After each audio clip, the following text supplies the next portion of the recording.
Well, hello everyone, and welcome once again to the 360 Experience. I'm your host, Tim Brahim, and today's episode is one that I really want to strongly encourage you to invest the full 2 hours into. This is going to be a fascinating conversation that I guarantee you is going to teach you an awful lot about the topic of money. Robert Breedlove is someone who I've known for about 3 years now. He's become a friend of mine. He is a former CPA and hedge fund manager that has catapulted to superstardom and notoriety within the cryptocurrency space. He is a gifted orator. He does a phenomenal job of breaking down complex subject matters into a very digestible and understandable format. And beyond that, he is an astute historian on the subject matter of the history of money, the subject matter of inflation, the impacts that money has had sociologically, politically, and psychologically on us as human beings. Be ready to learn a lot, as I said, about the topic of money and how it impacts your life and how it has impacted all of history. But beyond that, Robert Breedlove is also a Bitcoin maximalist, someone who believes very strongly in the freedom and sovereignty of human beings, which I believe is a noble cause.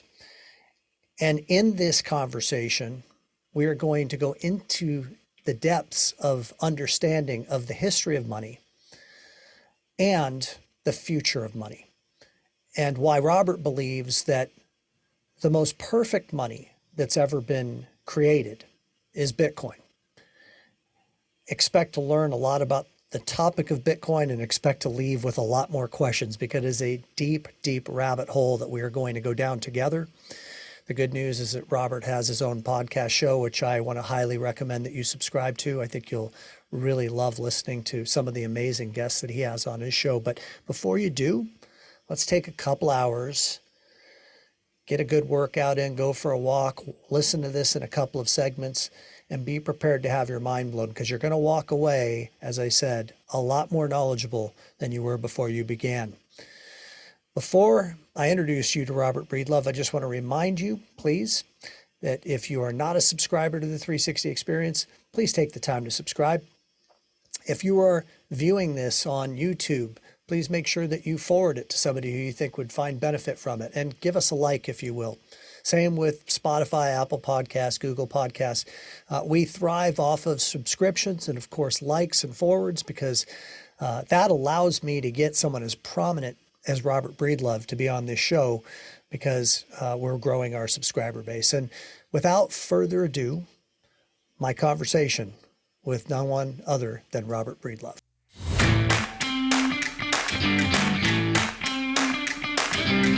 What's up, Robert? It's good to see you, man. It's been a long time. How's it going? Hey, Tim. Good to be back. Things are good, man. Like I was telling you, I just wrapped up a trip through Europe, had some work and some vacation. Now I'm back in Nashville, back on the grind, and got a lot more travel coming up this year, but things are really good. You were doing some conferences that you were speaking at in Europe. Is that what was happening? Yeah, so I've been both speaking, doing keynotes at conferences, doing panels at conferences, both moderating and participating. And then we also take the show on the road when we go. Like the two conferences I went to were Bitcoin Prague and the Oslo Freedom Forum. So there's a lot of select people in one place at one time. So we just take our whole mobile studio there and interview a lot of people back to back. So I used to go to these events and enjoy them and participate and, occasionally speak. So it's become much more of a workload because you're interviewing, 2 or 3 people a day, you're preparing for a keynote, you're on a panel. But that's kind of the nature of the business, I guess, getting into the media game. You've just got to get as much juice for the squeeze as you can. So these events have gone from being kind of like an enjoyable vacation type of thing, like a networking event where you go and see a lot of people and have fun, to something that's a lot more work heavy. But I love my work, so it's not that bad. Yeah. So let's dive into your work. I have 2 questions, and I'm going to let you take them in whichever order you want. You'll probably laugh at both questions because they're massive rabbit holes, but I really feel like we could probably spend most of the conversation on these two questions. The first question is, what is Bitcoin? Okay, because I think that there's, at least from my personal experience, when I first heard about Bitcoin, I I didn't really understand what it was. And then there became a point where I thought that I knew what it was. And then there became a point where I realized it's so much more than I thought that it was. And I think it's so much more than the general public perceives it to be. And I think that that's a part of the process, is people getting educated on what Bitcoin is. So I want to ask you that. And then I want to ask you, what is money? Because I don't know that you can answer the conversation or the question of what is Bitcoin without answering what is money. But I'm going to leave it up to you to take them in the order that you think they should be delivered in. Man, those are, well, you literally just asked the two questions that my entire show, really, what is money, right? You start with what is money, and the answer to that is Bitcoin is money. And so my entire show, the What is Money show, that we're now 350 episodes into, probably it's got to be over 500 hours of content by now, has been centered, wrapped around the axis of trying to answer those two questions. And I'll tell you what, one of the things, before I get to answering these questions, and I think you'll see this as we go through the conversation, one of the points asking the question, what is money in particular, has drawn me to is that language is simply insufficient to describe this infinitely complex, dynamic, fluid reality that we inhabit. Now it's insufficient, but it's also indispensable. Like, we can't, like, what separates man from animal is that we have language and rationality. There's a great quote that I can't recall who said it, but he said, the purpose of free speech is so that our ideas can go to battle and die so that our bodies don't have to. So we're like the animal that figured out how to resolve disputes among ourselves using rationality rather than pure violence. And that's literally what makes us man. That's what makes us human. And that's what allows us to build civilization. But it's kind of like, I consider language to be a mapping tool. Like, we're constantly trying to map reality. And there's another saying here that the map is not the territory, right? The map will always exclude certain features or details or nuance about the territory. Because if the map was the territory, then it would be the territory, right? There'd be no use to have the map. So, and you see language change over time as our technological realities change. For instance, today you might hear people say things like, oh, that's a feature, not a bug. They could say that about anything. It could be something on their car, something about their personality, so, a commentary on anything really. But the point is, if you said that 25 years ago, no one would know what the hell you were talking about. That's a feature, not a bug. People are like, what? I have no idea what that means. So we change our phrases, we change our words. Even like the word meme, right? Now memetics have been talked about for a long time, but meme really became part of mainstream vernacular post-internet culture, right? As we started sharing these little cultural data packets where you combine like popular scenes of movies with certain little quotes, and they might be funny, they might be informative. And memes have, they've become kind of like a mainstream currency for the internet. So anyways, I say all that to frame the answer to these questions, that what I'm going to try to say to you is never going to be fully descriptive of the reality of what is. And I've actually found that question, I feel very fortunate to have stumbled upon the question, what is money? Because initially it was just me learning about Bitcoin. I found that the first thing you needed to understand was the nature of money. Otherwise, you're never going to understand Bitcoin. When people with a technical focus would try to answer the question, they hit you with something like, Bitcoin is a distributed peer-to-peer software network that solve the Byzantine generals problem that allows us to move money without intermediaries. And people like, their eye, 99% of humans, their eyes just gloss over. Like, what the hell does that mean? I've asked you a complicated question and you've given me more questions. So me being like a non-technical specialist, I know enough about like the computer science of Bitcoin and let's say network effects to understand how it works, but I'm not a coder. I'm not a software developer. So when I was trying to understand Bitcoin, I approached it more from an economic standpoint. And when you start going into the economics rabbit hole, you actually find that the question, what is money, has been long debated and is still debated among economists. They still don't have like a clear answer. So I'm going to invert them, and I'll start with the nature of money first, and then I'll try and describe Bitcoin. And I'm going to do this again. We've spent hundreds of hours on the shows doing this. I'm not going to be able to compress all of that into a few minutes here, but I will try to give you the crystallized nugget, if you will, that I've pulled out of my experience. So one of the most apt answers to the question, what is money? And this comes from the Austrian School of Economics, is that money is a universal medium of exchange. So it is a good or a technology that we use to facilitate transactions, right? So when you try, we've all heard of barter, right? Swapping things instead of transacting through money. Money's a mode of indirect exchange versus direct exchange. Barter would be direct. I swap you chickens for hats. Problem is, of course, do you want chickens? Do I have enough chickens? Can I divide the chickens in the right way to get the hats that I want?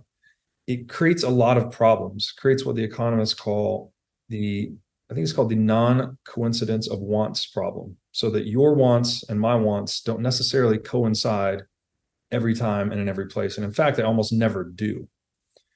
So instead, humans, as a consequence of just trading with one another across time, and I'm going to draw on lessons here from Carl Minger's work titled On the Origins of Money. It's a very short read, written in somewhat esoteric English, but I think it best describes how money emerges. People are trading with one another. When they encounter this coincidence of wants problem, right? You have hats, I have chickens, but you don't want chickens and I want hats. But I know that you want something that's more common, maybe water, right? So if I can go and trade my chickens for water, I know that you'll accept water for your chickens. So I've basically obtained the water, not to consume it myself. I've obtained it such that I can trade with you. So when a large group of people are doing this, something that's more generally desirable, like water, will become, no pun intended, a more liquid asset than something like chickens or hats, right? There's less people that want chickens or hats in general than want water, for instance. So water will be more widely accepted in trade. So it becomes a commodity in that regard, right? That's right. Yeah, you could say a commodity, very, very much so. It's another way to put it. It's actually another answer for the question, what is money? As described by the Austrians, they say it's the most marketable good or commodity. So the most widely accepted good or commodity. Now, as this process unfolds with a large group of people, as you could imagine, you could intuit this, something necessarily, some good or some commodity is necessarily the most widely accepted good, right? That's the thing the most people are willing to trade their goods and services for. There has to be something, right? If everything, you can imagine at the bottom of the liquidity stack being something very niche. Maybe it's like, I'm just picking something out of the blue here, purple telescopes, right? Maybe there's like 1% of the people in the world that really are trying to get their hands on a purple telescope. The other 99.99% don't care.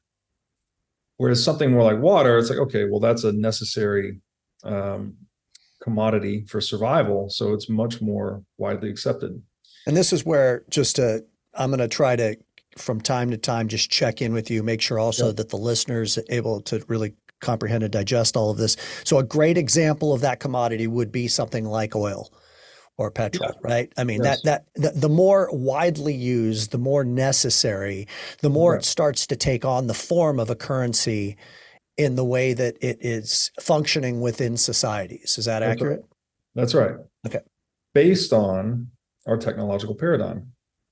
Oil was discovered. I'm actually reading a book on Rockefeller right now. for a long time, we knew about oil, but we didn't know what to do with it. We were using it for like medicines and rubs and, these different kind of just human medicinal use. We didn't have an industrial use for oil until we figured out the combustion engine, right? So when we became an industrialized economy and entered the industrial age, all of a sudden oil becomes one of the most widely demanded commodities in the world because it's one of the most efficient ways to combust hydrocarbons into useful energy. And energy is the primary input to basically every industrial process.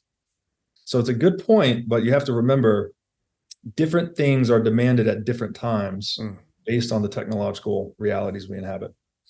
So again, back to Carl Minger's book, his argument is essentially that something in every trading society becomes the most tradable asset, if you will, or the most marketable good, the most liquid good. They also use the term the most saleable good. So it's the good that you can sell onto the market with the least loss in price, something that has, because again, it has if it's the most widely accepted, then it has the most deep liquidity and it's most widely accepted among trading partners. So you get as little slippage as possible. Like, would you try to sell something very illiquid? Like if you try and go and sell a seed stage investment you made in a startup company today, there's not a public market for that. There's not a secondary market for that. If you were really under duress and you needed to sell it, you'd probably have to go sell it to someone at a pretty steep discount, 20, 30, 40%. That's a term called slippage. It's like where the fair value of this thing is not being reflected by a willing buyer in the marketplace because there's just not enough willing buyers. But when it comes to something widely demanded, there's a lot of willing buyers. So you're going to have as little slippage as possible. And so every society has always, it's almost like it's an emergent, another answer to the question, what is money? It's an emergent property of exchange. Like as we exchange things, we figure out very quickly there's a coincidence, this non-coincidence of what's problem. We have to resolve it. I know you want water, not chicken, so I will trade for the thing that's most liquid just to be able to trade with you, right? Even if I don't need the water, water's kind of a bad example because we all need water, but the point is, even if I don't need to consume the water, I will have a desire or demand for the water just so I can trade with you because I want what you have to offer. So that thing that emerges through this process of trade among a group of people is money. Like that's what emerges. And it's been different things in different places, different times. In ancient Western Africa, they used glass beads for a really long time. On the Yap Islands, they used rye stones. In ancient Rome, salt was used for a long time. Soldiers were paid in salt, where we get the word salary. Cattle have been used. That's where we get the word pecuniary, which means like relating to money. Pecun is, I forget, an Italian word, maybe a Spanish word for cow. So there's all these connections between commodities and money and the different things that have served as money over time. Now, as this long, the world initially emerges in kind of small pockets of trade where people are just trading, in a local regional area. Information doesn't move that fast because we don't have telecommunications. So what was money in Western Africa was not necessarily what was money in North America, was not necessarily what it was, the Native Americans were using clams for a while, right? We still use that term clams. They're using like clam shells.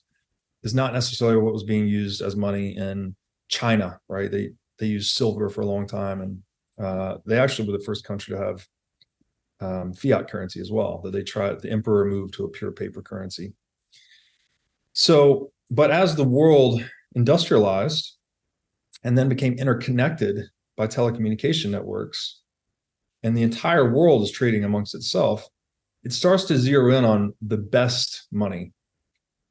And this is why I think the one of, if not the deepest answer to the question, what is money, is you get to the properties of good money. And so a key point here is we as humans don't actually demand or desire any good for a good's sake. What we actually desire are the services it renders to us or the outcomes it can provide us. For instance, you drive a Tesla, I'm pretty sure. Yep. You don't actually want a Tesla. Like you might think, oh, I want a Tesla. But what you actually want is reliable, fast transportation from point A to point B, right? The freedom to go wherever you want to go. You might also want a Tesla because it reflects your stance towards the environment or the ecology, right? I think an electric car is better for the world than a combustion car. It might be a status symbol, right? I want to drive a premium vehicle so that I can represent my economic status to the world to some extent. These are outcomes that you're actually desiring that you sort of abstract into, I want a Tesla. And I love that I haven't been to a gas station in 6 years. There you go. Just a time management tool for me. Exactly. Outcome Yeah, that you actually demand. So it's for sure. not the thing itself. And this is very tricky because people think, oh, I want the car, I want the gold, I want the house, but it's like, not really. You actually want the services the thing is rendering to you, right? The house is giving you shelter, a place to have your family and home and to cook meals and sleep and all of these things. Now, with money, it turns out, and this is I'm drawing lessons from the economist Gary North, and he has an excellent book titled Honest Money. It's a free PDF online. I encourage people to check it out. Many people ascribe a different number of qualities or properties of money that people seek. Gary narrows it down to 5, and I think he pretty well captures it. And he says what people want in a good money is something that's divisible, durable, recognizable, portable, and scarce. And now I've talked about this a lot. So if I've shared this with you before, stop me and we can skip over it. Or No. I can Keep going. through. It's good for me to have a refresher, and for most people, this will be their first time hearing it.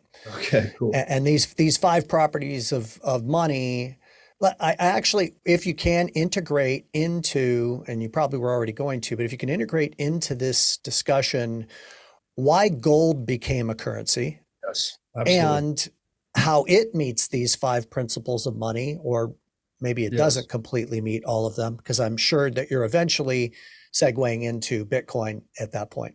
That's exactly right. And that's exactly where I'm going with this is, so a lot of things have been tried as money, different places, different times.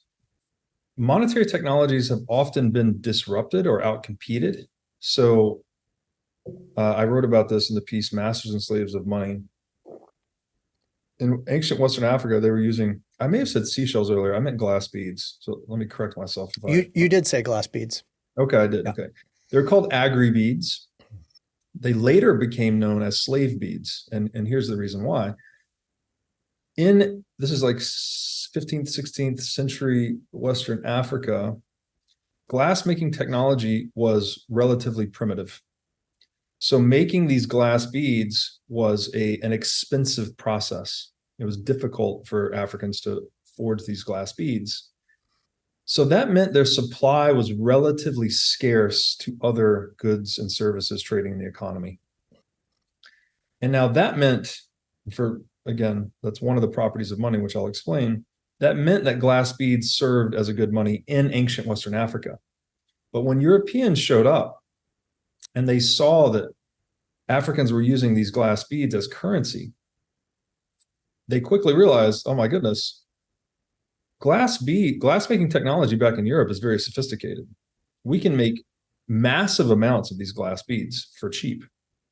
We can then import them into Africa and use them to acquire the goods and services that require a lot of work to basically extract wealth from the African economy.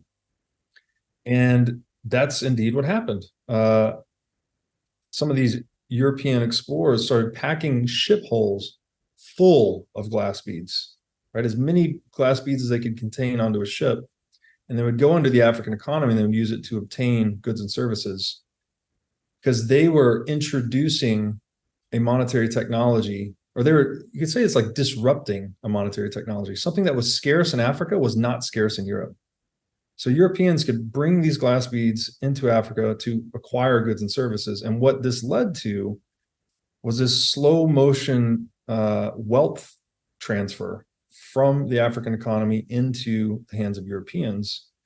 And over time, over the course of several hundred years, it's actually impoverished Africa. And it's not, we get hung up here because we think it sounds like evil or bad, but it's almost like just a direct outcome of the technological realities. It's like we had better glassmaking technology, they had worse.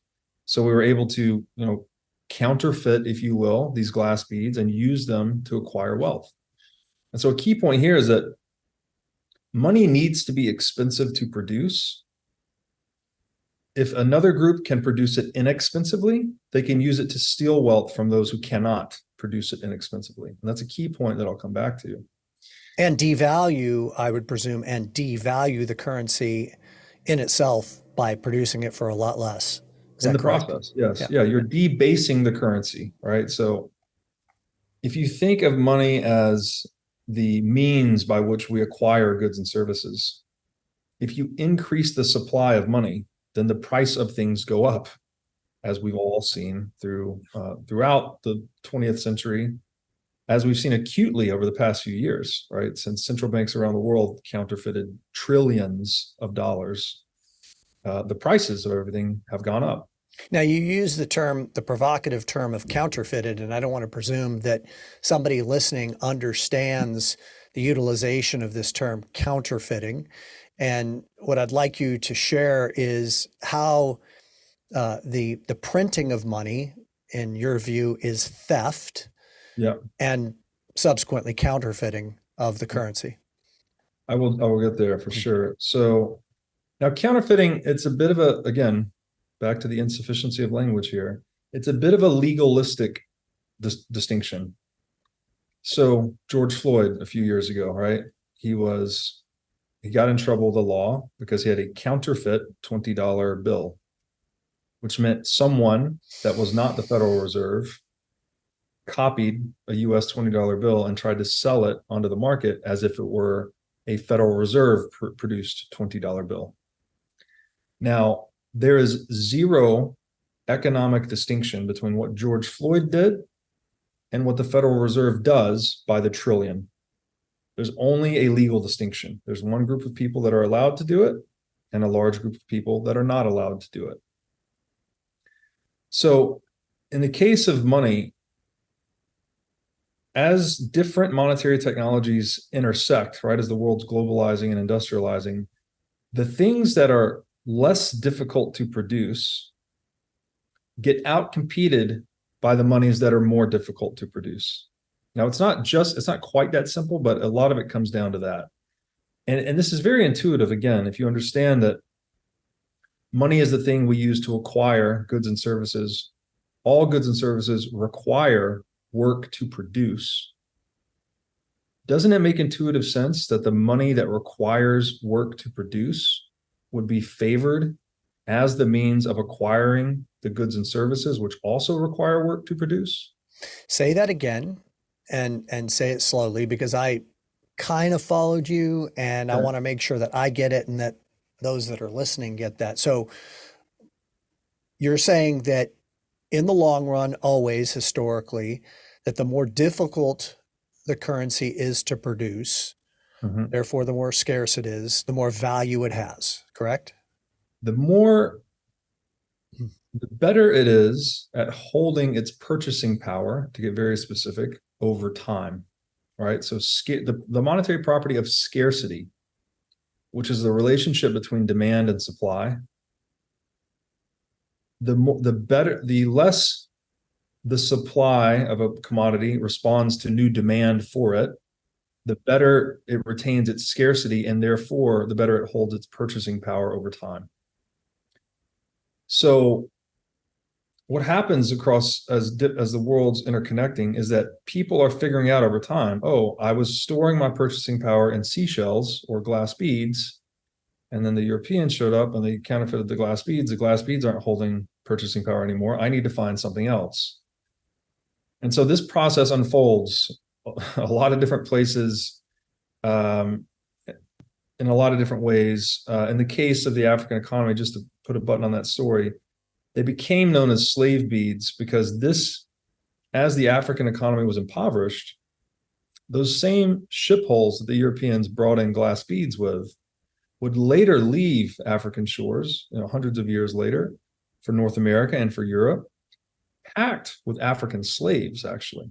They had so impoverished the African economy that they were in an economically superior position. And not to say that we started slavery or we created slavery. Slavery has happened everywhere in the world. Everyone's enslaved people at some point in some time. It's been the norm of human history. So I'm not trying to demonize or moralize this particular episode, although slavery is clearly immoral. It's happened everywhere. Once Europeans were in an economically superior position, they were able to basically enslave Africans. Africans started selling themselves to Europeans or selling their slaves to Europeans, selling their family. It's atrocious. And it led to the transatlantic slave trade.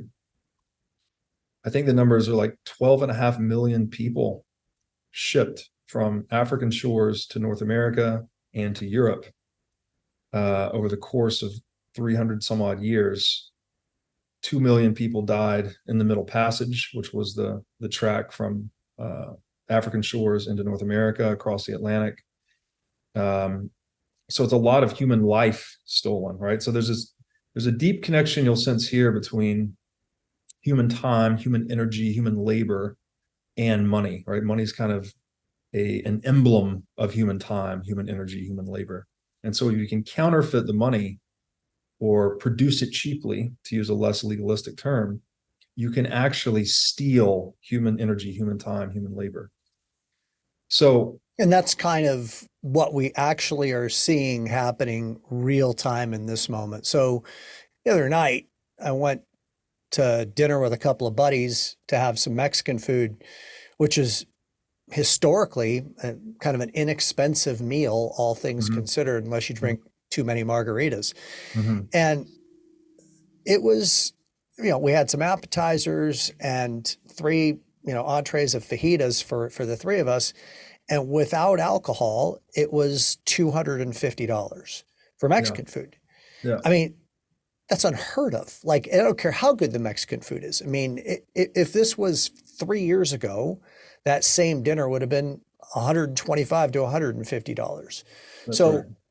As an example, what I'm hearing you describe here is that myself and my 2 friends, as a result of the inflation that's occurred, it's had a direct impact not only on the costs of goods and services, but ultimately the labor that I need to produce to be able to afford that same thing. Is that an appropriate corollary to what you're talking about here with the African beads story?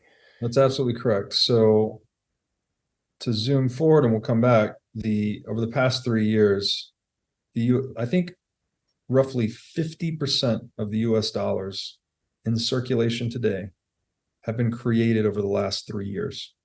Wow. Now, the United States, the Federal Reserve, to be specific, has been engaged in the currency counterfeiting monopoly of the US dollar since 1913, when the Federal Reserve, the central bank of the United States, was established. So we've been producing US dollars for 110 years.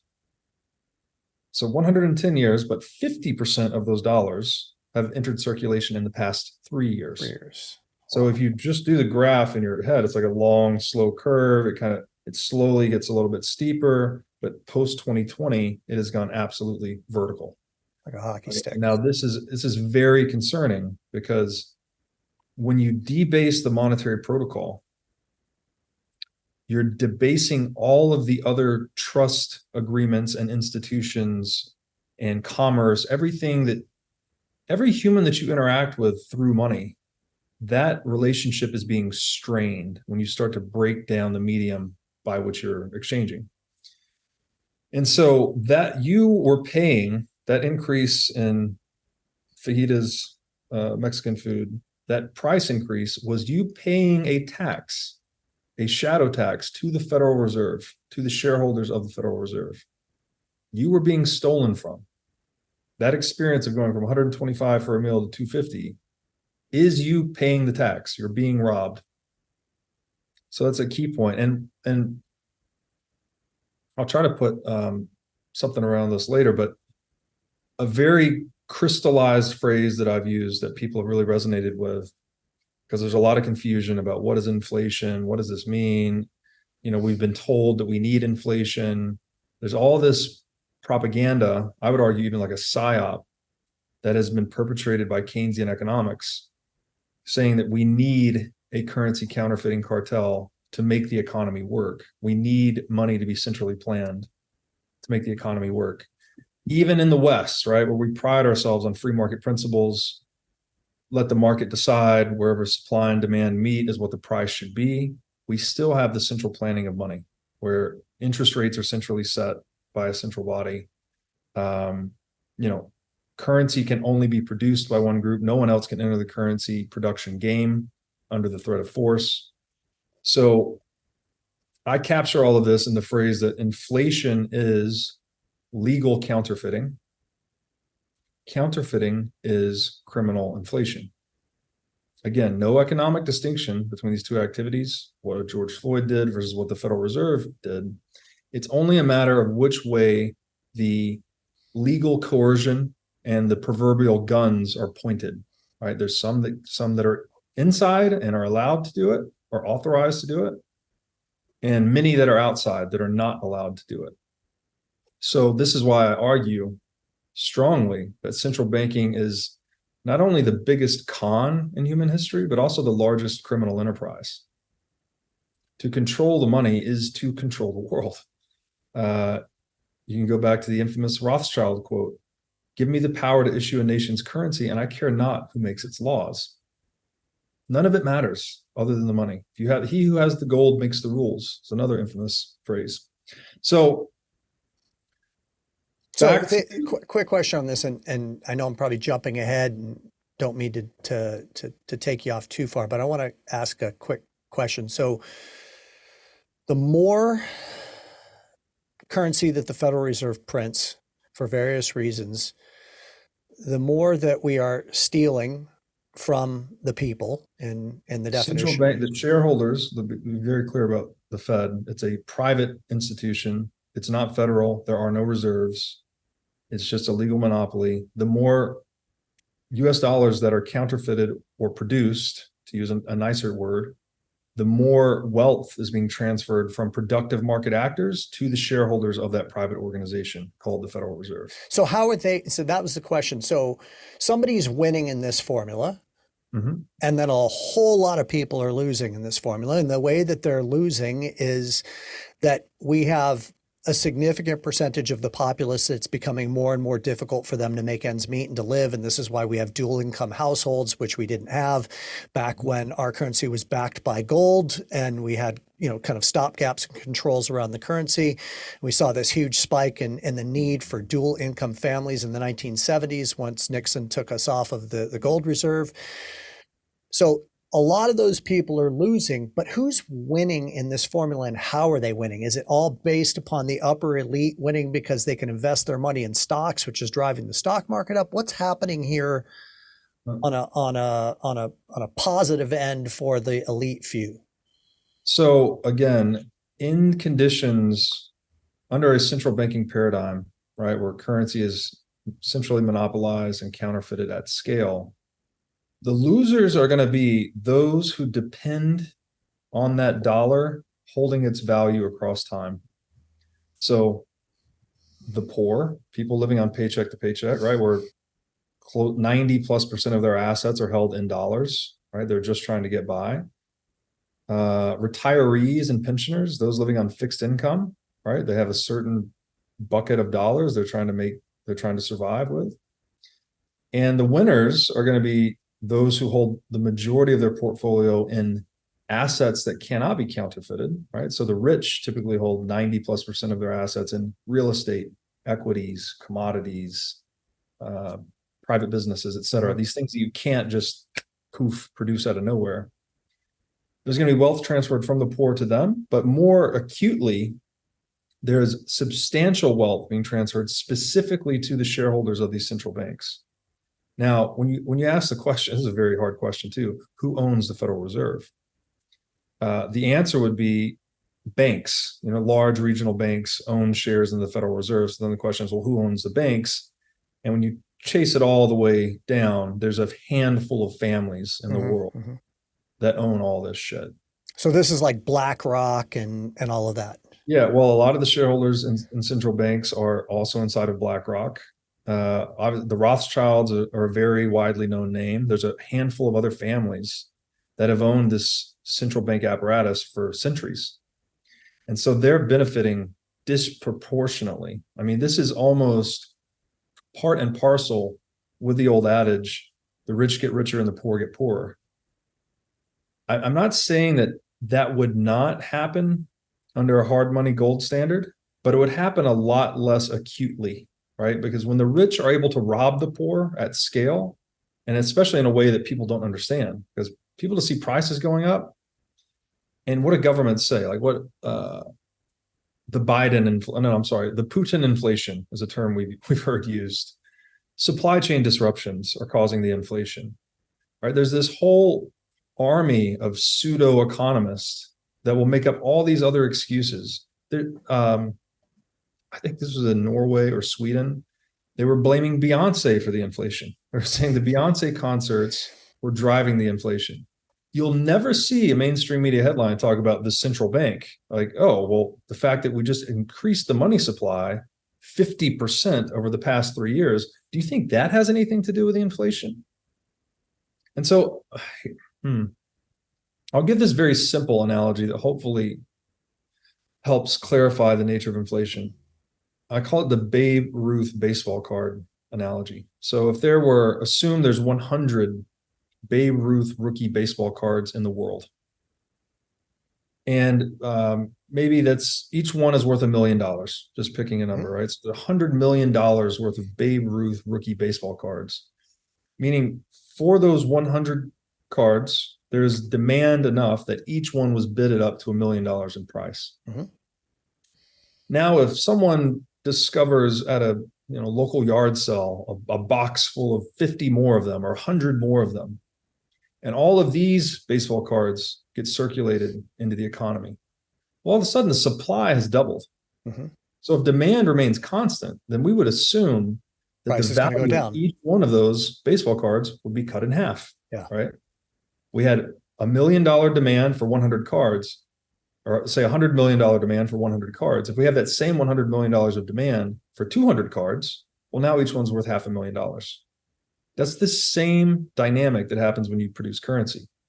$1 will buy you a bottle of water. If you double the money supply and bottles of water stay the same, well, all of a sudden every bottle of water costs $2. Whoever printed that money or received that newly printed money first is going to benefit because they can buy those bottles of water when they're still $1.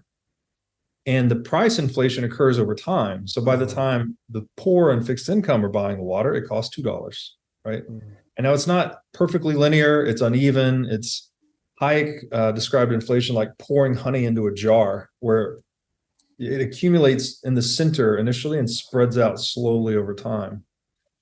So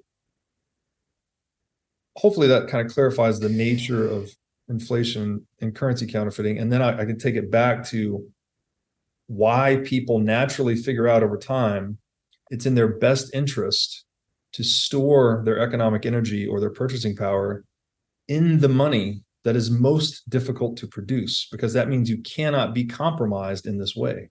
Yes, this is perfect. And I want you to go there. And I just want to tie something into the average listener listening to this show is in real estate in some capacity. And you hit on something that we've been talking a lot about within the Leadership 360 family. Many of the people you know, one of the guys that you met, his name is Josh Metal. He's a really astute real estate investor. And he continues to share with us something that really, I think you just hit on, and it really kind of made it hit home for me, is that in theory, not in theory, in practicality perhaps, is that if you invest in real estate and you're taking out liens against that real estate, and that lien is, say, $500,000, and post issuance of that lien, the Federal Reserve prints 50% more money, okay, which then creates inflation. that actually is a stopgap against the inflation. It works in your favor if you have a $500,000 loan, because that $500,000 loan in today's dollars is really about what, a $375,000 loan, because of the 50% of additional money printed, or if I did my math correctly. But could you speak to that for just a second? Because you understand what I'm saying in articulating that. Okay. And So look, that's a way to protect yourself against the printing of money. 100%. Hold And debt. this has been, again, using the money to acquire assets that cannot be counterfeited. So real estate is chief among them. There's an old saying, buy land, it's the only thing they're not making any more of, right? Okay, so as we produce more dollars, you have more dollars chasing the same amount of land or real estate. What does that mean? Number go up, right? The price of real estate goes up. So you are hedging yourself against the inflation of the currency counterfeiting.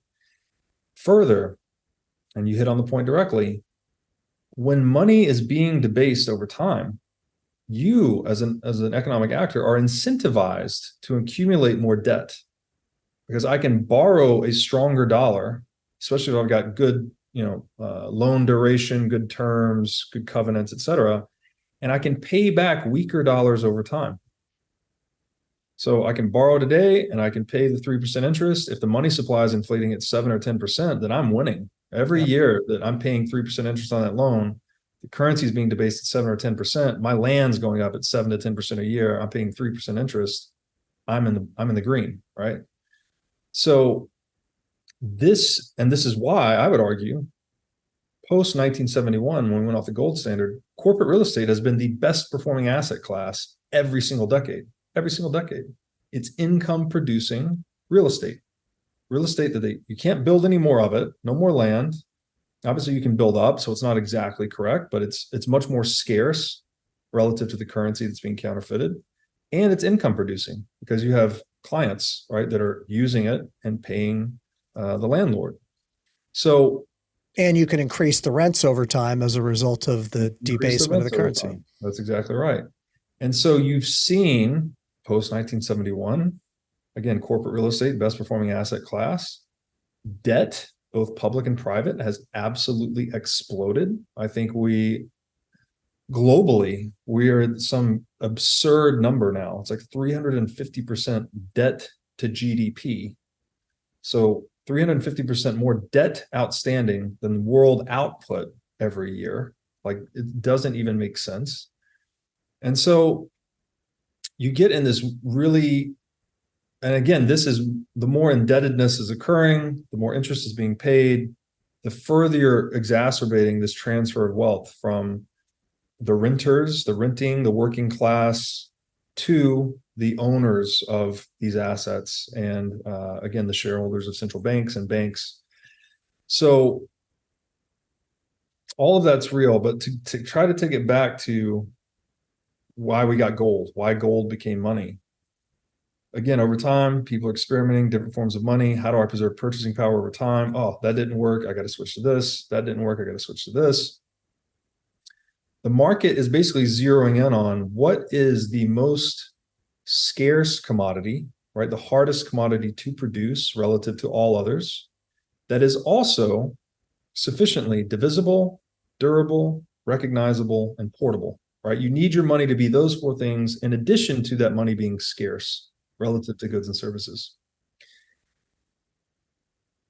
Mid 1800s, the world's interconnected by telecommunications networks.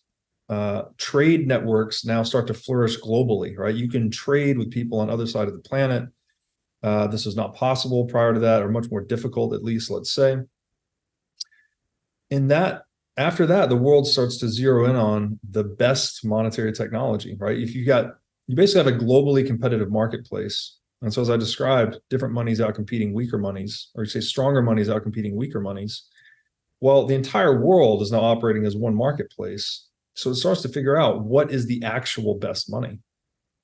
And as it turns out, gold was, or let me start here, monetary metals were the most divisible, durable, recognizable, portable goods in the world. And of the monetary metals, gold was the most scarce. Now, I should probably pause here and describe what I mean by these properties.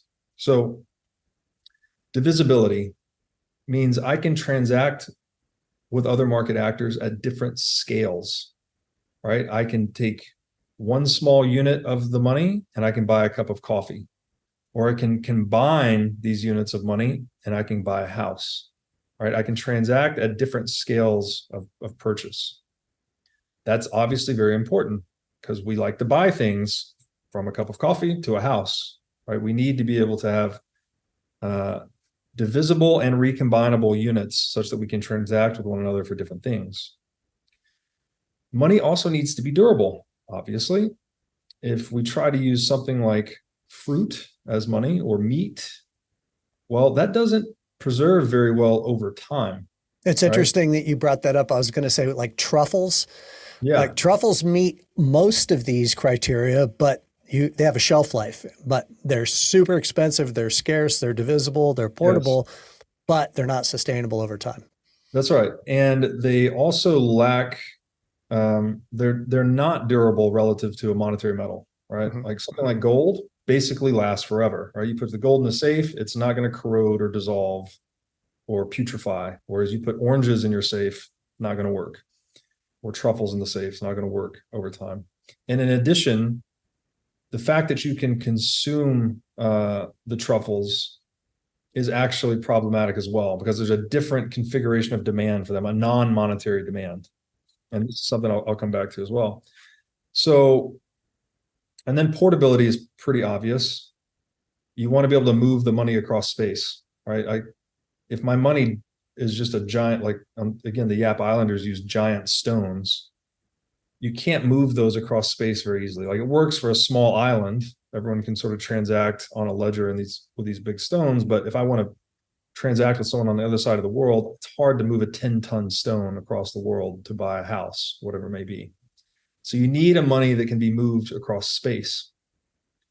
Recognizability is the capacity or the efficiency by which we can test the authenticity of the money or the veracity, like to make sure it is what it is. This is where we get the term sound money, actually. Is that so you have to be able to validate its authenticity. It's actually gold. Yeah, that it's actually gold, or it's actually silver, or it's actually whatever it's represented to be. And remember that we talked about the glass beads. There was actually a lot of back and forth when Europeans started to bring these glass beads into Africa. Africans initially accepted them in trade, but over time they realized, oh, wait a minute, some of these beads are a little bit different than our beads.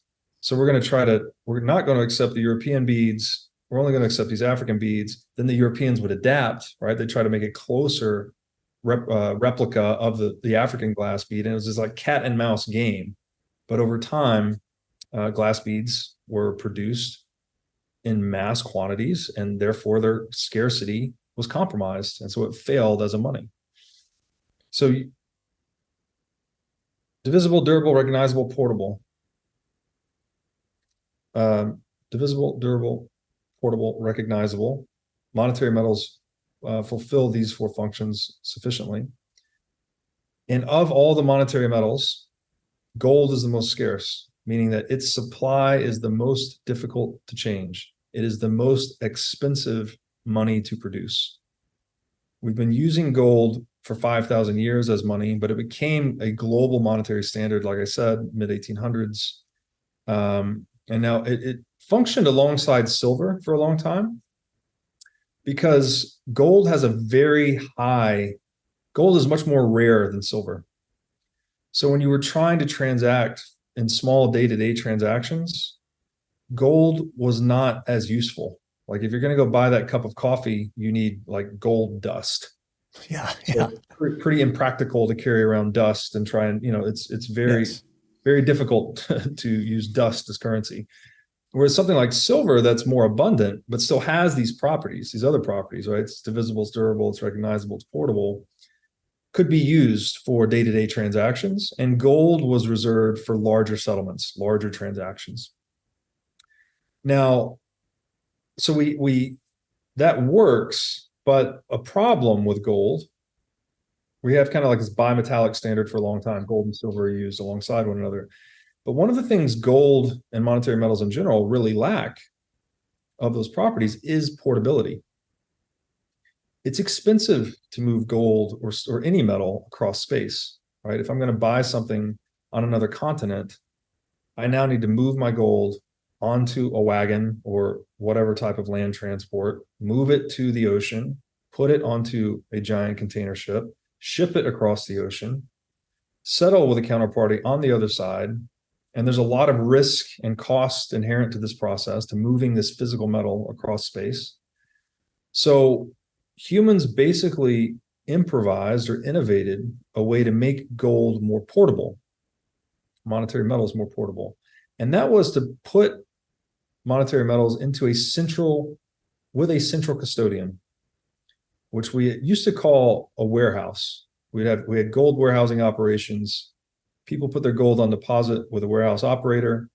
The warehouse operator issues what's called a warehouse receipt. So it's a piece of paper that says this piece of paper is redeemable for 1 ounce of gold, for instance. Now people can trade these pieces of paper that are just a representation or a debt instrument or a derivative or an IOU of the monetary metal as if it is the metal itself, so long as it can be redeemed.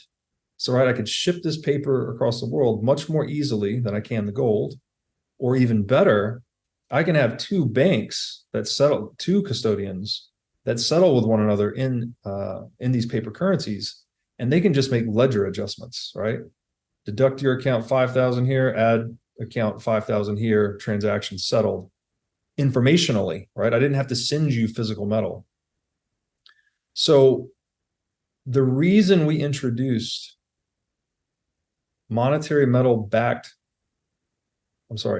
currencies backed by monetary metals, or a gold-backed currency or a silver-backed currency, was to augment this technical flaw we had in the monetary technology of gold, that it was not portable.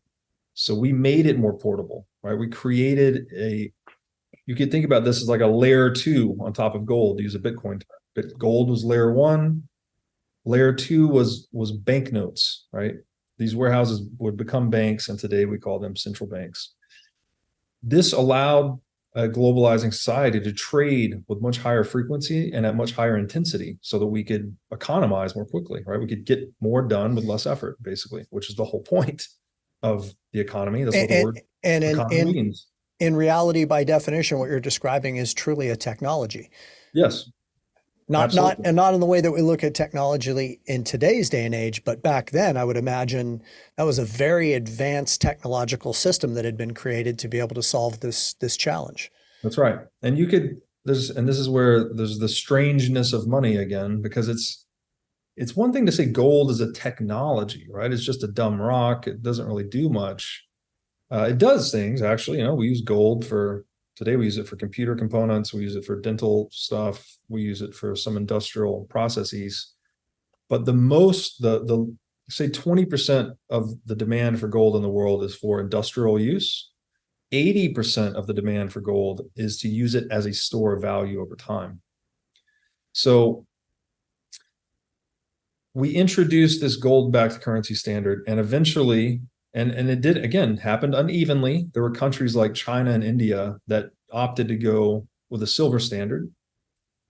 And is actually due to Sir Isaac Newton and his inability to counterfeit gold. He was an alchemist, but he could not figure out how to counterfeit gold. So he decided to move then the supreme power of the world, England, and the British Central Bank, onto a gold standard. He said, this is the thing that holds its value best across time. So this is the money we're going to use. And so the China and India that chose a weaker money, they actually lost out in this economic contest between gold and silver. And so we saw the British colonization of India, right? A huge wealth transfer from India to Britain, a major intermixing of the cultures too. You'll still see a lot of British colonial culture in India. You'll see a lot of Indian culture and food in London, for instance. China, same thing. They tried to move onto a silver standard, and they suffered economically at the hands of those that chose a gold standard. So eventually, over time, China and India and every nation capitulate to the gold standard that Sir Isaac Newton selected for the UK. And so we get this global gold standard. And what has happened here is that we've basically zeroed in on, again, back when I described earlier, as people trade, right, things move up the liquidity stack. Something necessarily becomes most tradable, most widely accepted. And it becomes most widely accepted because it best renders those services to the users of money. It's the most divisible, durable, recognizable, portable, and scarce thing. That's what gold was. Historically, gold is the best money humans have ever had, but it suffered from this drawback in terms of portability. So what do? We centralize the custody of gold. We issue banknotes on top of it. And that is the standard we used for a while. And it works. That actually works. We've taken a good money, we fixed its one problem, and we're good. The problem is, of course, the human problem. Yeah, great. Humans cannot be trusted. Humans cannot be trusted with that much power. You cannot trust the central custodian who says he has 10 tons of gold on reserve. You cannot trust him to only issue 10 tons of paper certificates. There is a major incentive to just issue a little bit more, right? I can start engaging in what's called fractional reserve banking. Full reserve would be, I have 10 tons of gold on reserve. I have liabilities out to my customers for 10 tons of gold certificates, right? They've placed their gold with me. They can take it on demand at any time by redeeming one of these certificates. That's an honest business, right? There's 10 tons on reserve. There's 10 tons of liabilities in circulation. Assets and liabilities are matched. But the bank or the warehouse has this incredible financial incentive to just produce some more paper and say there's 15 tons of reserve, or 15 tons of gold in these liability certificates or banknotes in circulation, and I only have 10 tons on reserve. So I don't have enough assets to meet the liabilities I have outstanding. I'm an insolvent operation at that point. I mean, this is what we saw in the early part of 2023 with some of the banking issues, right? Absolutely. When there are runs on the bank, the fear was, well, but they don't have the assets to match what is on the ledger in the way of deposits by the depositors. 100%. This is the nature of fractional reserve banking, is that it is fraudulent at its core. There's no way around it. There's no way to legitimize it. We've legalized it, right? We've made it the norm. We now have a zero reserve currency standard, which we'll get into, called fiat currency. But it is inherently fraudulent that you do not have adequate assets to satisfy the liabilities that are outstanding. And in fact, the term you just used, a bank run, right? We're all familiar with this. We've probably all seen the movie A Wonderful Life at some point, the run on the bank. A bank run is not possible with a full reserve bank. If all the customers come back to redeem their gold at the same time, well, if I have full reserve bank, then I just let them redeem the gold. And that's fine. I'm a solvent business. I made revenues on storing and custodying their assets, and that's fine. I'm still in business. If all the problem with the bank run is when too many people come to redeem their assets at once or their gold at once, and there's insufficient assets to meet those redemption requests, then all of a sudden the insolvency is exposed, the fraud is exposed. So it's a key point. A bank run can only happen when a bank is running a fractional reserve operation. It's only possible when there's a fraud that the fraud can be exposed. A full reserve is non-fraudulent, fractional reserve is fraudulent. So another way of saying that would be a bank run, by definition, is nothing other than the exposing of the fraudulence that exists within the system. Absolutely correct. Absolutely correct. What are the common denominators of top originators in the mortgage business? They're well scripted. They have a system for marketing themselves that generates leads. They manage an effective database, and they have strong referral partner relationships. The other common denominator of many great originators is that they have a business and life plan, a roadmap, a guide for them to achieve success, and they have an ally, a coach, who assists them in the successful implementation of that plan. Performance Experts Performance Accelerator private one-on-one, one-year coaching program is now accepting applications. This is my company, and these are my certified coaches that specialize in the mortgage business. Go to www.mortgagecoachingnow.com and click on Get a Coach, or go to the show notes and click on the link that's provided in this episode. Now let's get back to the show. Gold became money because it best satisfied these properties, but we needed to centralize it to make it scalable, right? Gold is not scalable as money unless we introduce a gold-backed currency, a layer 2 on top of it to make it more transactable, which works wonderfully, except for the human problem, right? We are sinful, fallen creatures.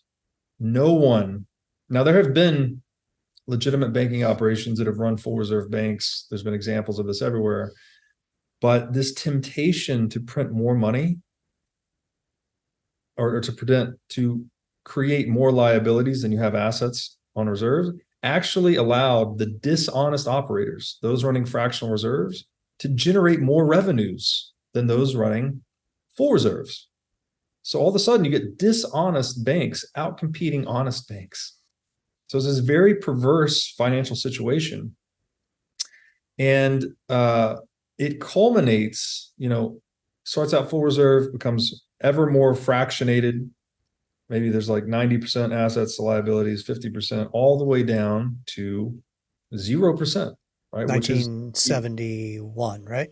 1971. So to get to 1971, and there's a key point here too, that if you follow the movements of gold across history, I think it helps explain a lot of history. For instance, in World War II, anytime Hitler would invade a country, the first thing he would do once he conquered the country is raid the central bank, go to their central bank, steal, confiscate all the gold, right? If I'm Hitler and I'm just engaged in this extremely expensive enterprise of going to war, which is the most expensive thing humans can engage in, I'm only going to engage in that activity if there is an incentive, like the prospect for financial gain on the other side of that, right? I'm going to acquire resources and land and gold from my conquered enemies. So Hitler invades Poland, confiscates the gold. He invades some other countries. First thing he's doing every time he conquers them, takes the gold. Other European countries start to see this, right? Like England, France. They're saying, well, this is the problem, right? The Blitzkrieg is advancing. He's stealing all the gold. Once he steals the gold, he can fund further war efforts. So there's this vicious feedback loop, right? The more he conquers, the more he steals, the more Hitler is able to conquer and steal. So working with the Allies, England, France, other countries start to ship gold, their gold, to North America as a means of putting it in a geographically protected safe haven, right? Much harder for Hitler to fly across the Atlantic, defeat the United States, get the gold. Like, he can't do that, really. He's just advancing on land. And so once enough of the gold was shipped here to the United States, who was very hesitant to enter the war for a long time, at some point we realized, well, look, we've got all the gold now, or most of the gold. And he who has the gold makes the rules. So there came this inflection point where the United States said, well, I guess we should enter this war. And, our opponents are war wearied, right? Hitler was fighting a two-front war with Russia and with European countries. The United States enters the war late. We win, quote unquote, win, right? We defeat Hitler. And we win World War II, as we're told in the United States. There's another, it's kind of a sidebar argument, but 30 million Russians were killed in World War II. I would argue that they were the actual winners in a way. Like, they are the ones that put the most damage onto Hitler and put him into this position of being able to be defeated by the United States in its late entry. We win World War II. What is the first thing the United States does after it wins World War II? Well, it probably keeps the gold as debt or reparations for their heroic deeds. We keep the gold, of course, because it's all about the money. And then we hold the Bretton Woods Conference. Yeah. And in that conference, we rewrite the global banking rules.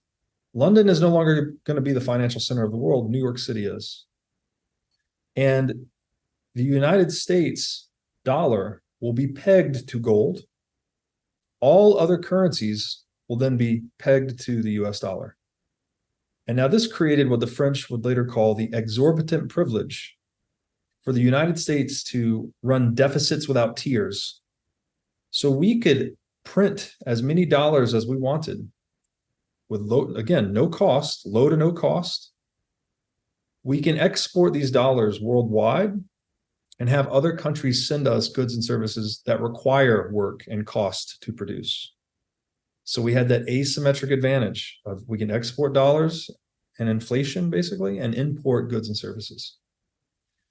Now this scheme, hold on. That's actually exactly the same thing as with the beads. that's exactly the same thing. It's the glass beads all over again. It's the same thing. Wow. It's the same thing. Holy we shit. are just apes fighting over resources. That's all we are. Now, maybe that's an oversimplification. We've got a lot of good redeeming qualities as well. But when you look at kind of this brutal nature of political and military history, it's always about the money. And you know this, right? Like your experience as an entrepreneur, you go into the world, isn't it always people fighting over money? Of course. Always. Like I've been a CFO for years. That was my job. Like I'm just fighting over money every single day. How could it be any different at the geopolitical scale? And again, it's not just an opinion. It's how could you even wage the war profitably? You have the largest cost structure imaginable when you engage in warfare. If there were not revenues on the other side of that, then you wouldn't engage in the activity. If you couldn't steal the money and the resources of your conquered opponents, why would you do it? You couldn't do it, actually. You'd go and conquer one country. There was nothing to confiscate, then you'd be out of business. At all these costs, I have no revenues, I'm out of business. War's over. So it's always about the money. Like this is very, like, people don't want to accept this. It's like, it's kind of like gives you an icky feeling about being human, but we have to look at this objectively. And so that Bretton Woods scheme works. And it works because the United States promised these countries that were accepting dollars in trade, that they could redeem those dollars for gold. All right. So we were on a gold standard, air quotes, gold standard, but it was a centrally controlled gold standard at the discretion of the United States. And so what happens from the end of World War II until the late 60s is that we obviously exploit that economic advantage that we have, and we produce dollars far in excess of our gold reserves. I think we're leveraged like 6-to-1 by the time we're in the late 60s. So there's 6 times more dollars in circulation, liabilities for gold, than we, United States, have gold in reserves. So we're running a fractional reserve. We have 16% roughly of the assets necessary to meet our outstanding liabilities. Well, astute people in England and in France, they notice this. And they say, you know what? We've accumulated a lot of dollars trading with you, Mr. United States, but you've produced a lot of dollars. I think I'm going to send these dollars back and redeem some gold now, because I'm not so sure. I don't think I trust this fractional reserve. I don't want to get caught up in a bank run on the United States. So England redeems, France redeems. There were some other redemptions. When Germany sought to redeem in 1971, I think it was in 1970 actually, that is what incited the infamous 1971 Nixon shock, where he came on television, blamed trade flows and capitalists. The politicians always blame the market. They always blame the market. It's never about them, never about the currency counterfeiting.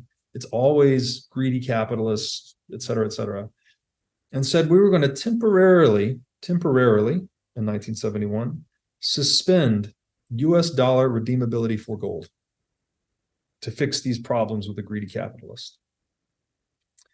That is when the entire world was moved from a fractional reserve gold standard.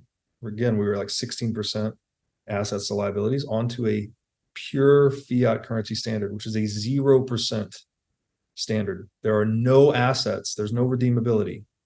The currency has become an absolute confidence game. And this created a situation where the United States can now issue dollars ad infinitum. There's no restraint, right? There's no mechanism by which another country can call our bluff or can expose the fraud of our fractional reserve banking.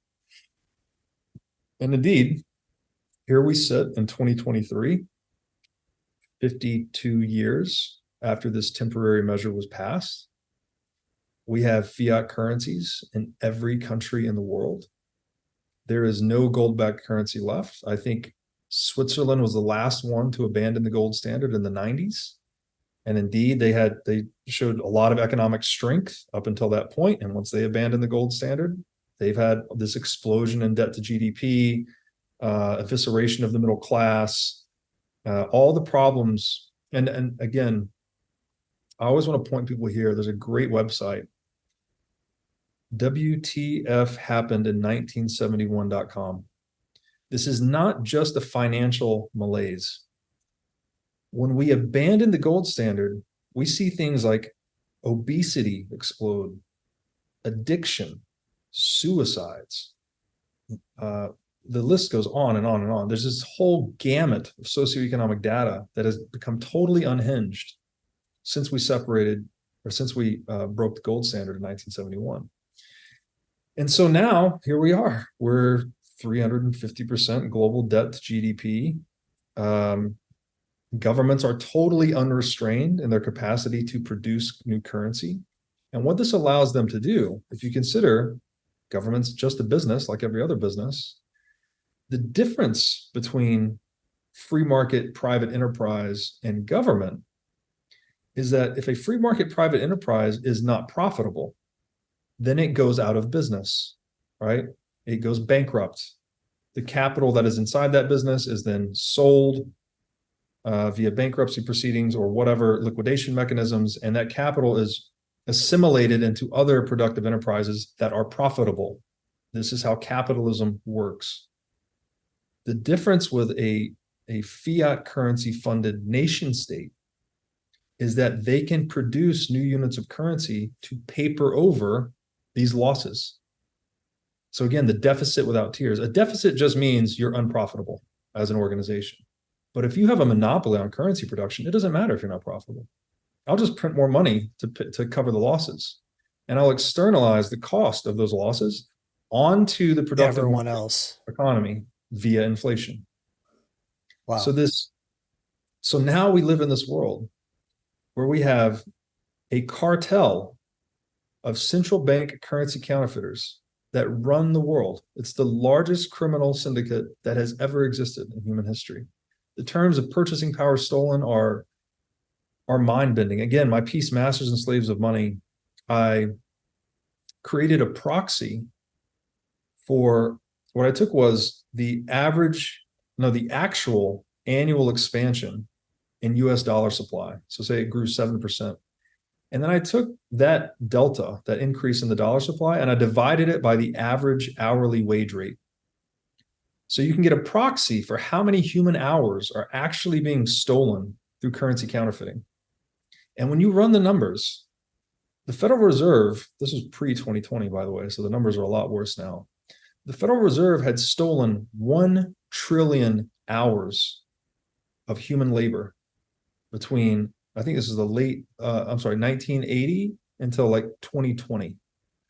That's the equivalent, if you run that, if you assume that people work 2,000 hours a year, that's the equivalent of enslaving a workforce of 11.4 million people for 40 years straight through currency counterfeiting. Now, it's much more widespread, it's much more diffuse, like we're all paying in just a little bit. Have you ever seen the movie Office Space? Okay, it's a very funny movie. Highly recommend it. But the scam the guys are running in that movie is they work in IT, basically, and they develop a computer bug that steals like a fraction of a penny off of every transaction that runs through their system and like deposits it into their account. This is something like that, right? You're stealing from everyone a little bit slowly, and you have all this plausible deniability because when prices go up, you're like, oh, well, it's Putin. Oh, it's the capitalist. Oh, it's the supply chain. Yeah. Oh, it's Beyonce. Like it's anything but counterfeiting. And so that's the world we live in. And with that, we could talk about Bitcoin, but I guess I could pause here see if you have any questions. No, I think it's actually perfect. So I guess I'm going to rephrase the question slightly. Such a great expose there, bro, on money, and thank Thank you. you. I mean, like I've heard you talk about this before, and just as a friend, I want to share with you, you just keep getting better.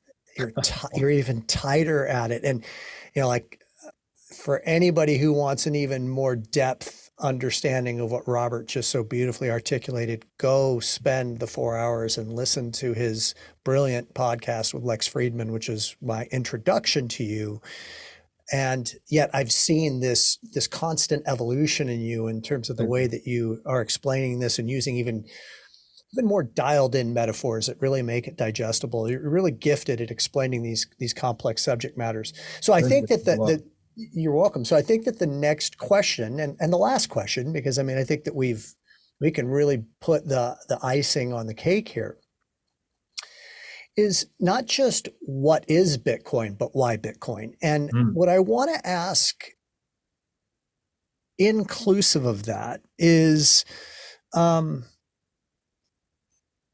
there was a time, I believe, where your greatest fear of Bitcoin was a choking of that ability to have it manifest into its fullest reality by government. mm. Um, I'd love for you to comment on whether or not that's still a fear. I mean, I think that you stated that about 3 years ago, and a lot's happened in that time. Um, Seems to have stabilized at least over the last 60 days or so quite nicely. Like, I mean, right at that 30,000 level, it's just been in a very tight trading range, which I would love to know if you think that that's a sign of anything. Mm. Um, uh, but gosh, as a student of Bitcoin, certainly not to anywhere near the degree that you are, but learning a lot from you, it's just feeling more and more like a certainty to me. But I think that we want the listener to understand it more fully. So take over from here. Yeah, of course. Yeah, I guess the most common stumbling block for people initially, this is kind of the general stereotypical journey into the Bitcoin rabbit hole for people. Stage one is bullshit, magic internet money, like whatever. That's a toy, it's a joke, it's going to go away. If you dig a little bit deeper, You sound like Charlie Munger. yeah, Charlie, exactly, exactly. And a lot of people listen to Charlie Munger and Warren Buffett, right? It's human nature actually to emulate those who have been successful. But you have to remember that technology really changes the world, and it is changing it faster than ever today. So guys like 90 plus year old Charlie Munger and octogenarian Warren Buffett, they have been wildly successful under this fiat currency paradigm, largely through real estate investments, bank investments, distressed company investments. Like they've played the game very well, but they've played a game that is now changing, right? The fiat currency paradigm is at least facing an existential threat. And these guys, they're also, they were one of the last to buy Apple stock and Amazon stock, right? They missed most of the run up of these massively dominant digital networks. They don't get digital technology. So I would just caution people, like it's very easy for a lot of quote unquote smart money guys to just follow and imitate strategies that have been successful in the past, but almost by definition, that's not going to work in the future, right? Maybe it'll work for some period of time, but when there's a paradigm shift, I think humility is the best strategy. You just need to be willing to learn how things are changing, why things are changing, and where things are likely going. You mentioned my fear for Bitcoin. Well, I guess we'll get into this a bit more when I describe Bitcoin, but I basically think at this point, so long as Bitcoin continues to exist, which is exactly what it's designed to do, this is a very simple software protocol wrapped in military grade encryption, and it's designed to do one thing, and that is survive. This is the $100 trillion question, $100 trillion plus dollar question. It is the greatest threat to entrenched power structures, specifically central banks, that there has ever been. There was no viable solution whatsoever to central banking prior to Bitcoin. And the big question is, how do you stop it? No one knows how to stop this thing. This will be a high level description, but I'll try to unpack it.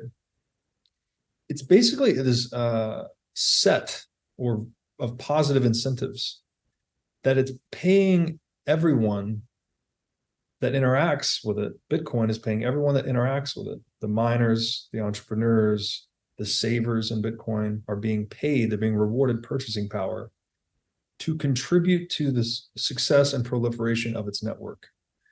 So it's a strange shift in the incentive structure where in a gold-based world, there is a way for your win to be my win if we trade consensually, right? We can both benefit. We can grow the proverbial economic pie. But there's also this temptation to just invade your ass and steal your gold, right? Back to Hitler. That was his strategy. Let me just go and conquer them and take their stuff. Bitcoin, because it's a dematerialized money, is non-physical. You can't confiscate it as easily. It's not as economically efficient to confiscate it. It's even impossible to confiscate it if you custody it properly. So it's tilting the incentive landscape away from coercion and violence, which is the specialization of government, and toward long-term, peaceful, prosperous trading relationships, which is the nature of free market economics. So I guess let me give you the what Bitcoin is, and then we talk about the why. I think we've covered a lot of the why, just knowing that all the problems I just laid out were basically, the nation state and central bank paradigm is a consequence of gold and its physicality, and the fact that we had to centralize all of it, that creates a giant honeypot to be exploited. And we're living under the consequences of that exploitation. So what is Bitcoin? Now, if we use gold as a prism through which to look at Bitcoin, or the nature of money itself, as I said, one of the deepest answers to that question are those 5 properties of money. Bitcoin is the first monetary technology in human history that has effectively perfected all 5 properties of money. Bitcoin is infinitely divisible. Today, we have 1 Bitcoin is equal to 100 million sats. So you can break down each Bitcoin into 100 million subunits called a Satoshi or a sat. Now, this means you can transact at different scales, like we said, right? I can send you 50 Bitcoin for the same price I can send you 50,000 sats. So I can spend this money very easily at very low cost at any scale that I choose. If there ever came a point that Bitcoin had grown so large in market capitalization, the software has the capacity via a backwards compatible soft fork, which is basically just a software update that is backwards compatible, to increase that divisibility. We could make Bitcoin divisible into 1 billion, 10 billion, 1 trillion subunits, whatever is necessary, right? Say you get to that point where 1 cup of coffee costs half a sat. Well, then market participants can increase the divisibility of that currency and make it divisible into 1 billion sats or microsats or whatever we call it. And then all of a sudden you can transact for coffee again at a unit that's sufficient. Bitcoin has also perfected durability. Now, this may sound strange because, as we said, durability is something that it's the quality of a physical asset to persist over time, right? As we said earlier, gold makes better money than oranges because oranges rot and gold doesn't. So the question kind of comes, how can Bitcoin be durable if it's not even tangible? What does that mean? The analogy I love to draw on here is the Bible. So the Bible is a physical book, right? But it's also much more than that. The Bible is this set of distributed ideas and information that has so deeply permeated human consciousness and has been replicated so many times in so many places that I think there's a strong argument to be made that human history will not outlive the Bible. Like the Bible will always persist. It's there, right? The idea of the Bible is not going anywhere, so far as I can tell. And it's not going anywhere because it's so widely distributed and it's so widely replicated. So you could go on a Bible burning campaign and you could march across the world and you could burn and destroy as many Bibles as you possibly can. But you're only going to create this situation where, first of all, you're probably going to have a lot of backlash from a lot of people. Second of all, you're going to induce them to replicate the Bible even more, right? To try and offset the destruction you're doing. And so the idea, like no matter how many Bibles you destroy, the idea of the Bible is very anti-fragile. If you try and destroy it or get rid of it or disseminate it or prevent its dissemination, you're facing this seemingly unwinnable battle. And Bitcoin adopts a similar dynamic in that the software is so robust or even anti-fragile to attack because it's just replicated everywhere. Like I run a Bitcoin node. I have all of Bitcoin's software and all of Bitcoin's transaction history fully contained on my node. I don't need to trust anyone else's record. I don't need, if someone destroys my node. For the benefit of everyone that doesn't know what a node is, can you give us a brief description of what that term means? Sure. So a node is basically that. It's basically you are choosing, because Bitcoin's open source software, anyone can fork it, change it, do whatever they want. The individual chooses which version of Bitcoin they want. And that is their record of transactions and their version of the software, if you will.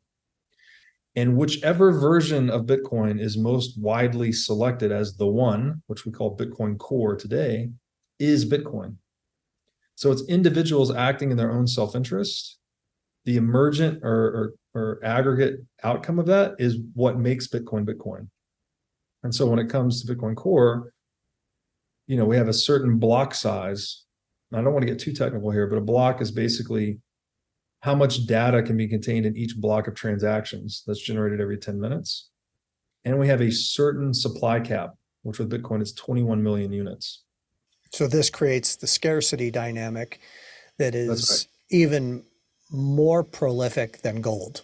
That's right, which we will get to. So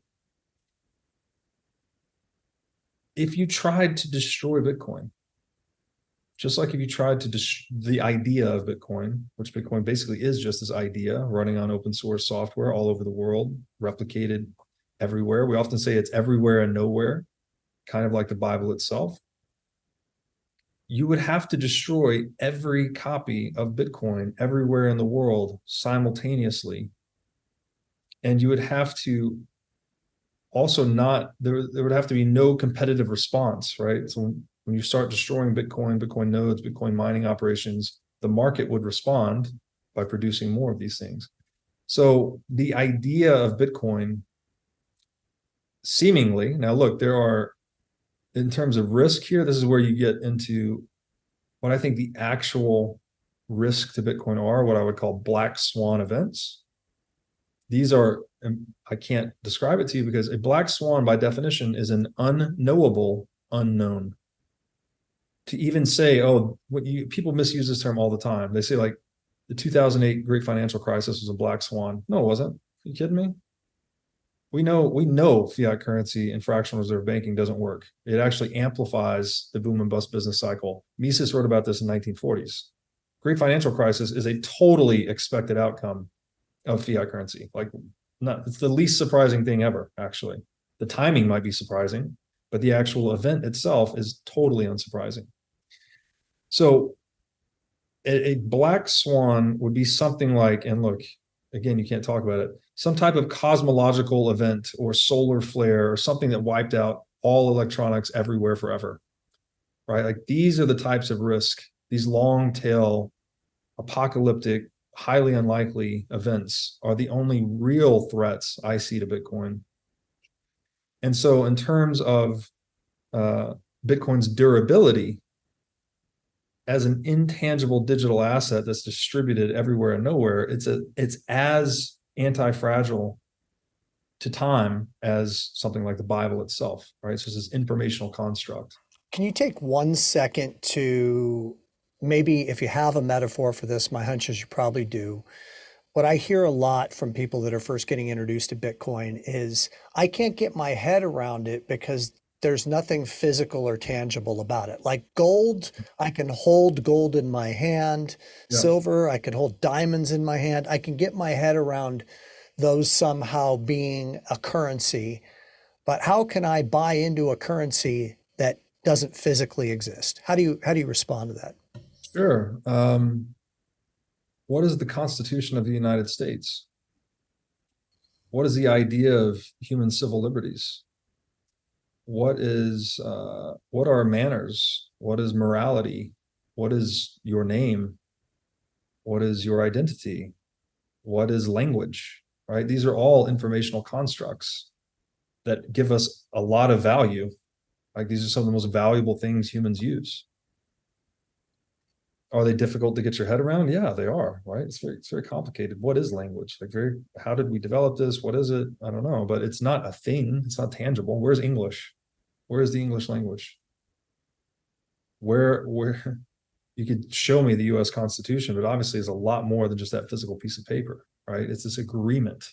It's this collective agreement. And that's exactly what Bitcoin is. It's just an agreement that people say, we're going to operate this monetary technology according to our own self-interest.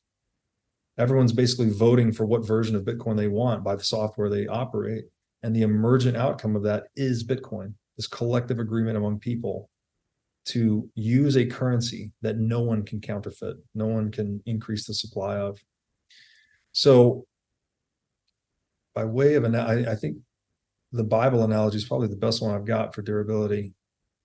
And in terms of portability, Bitcoin's also perfected this monetary property because it's just pure digital information.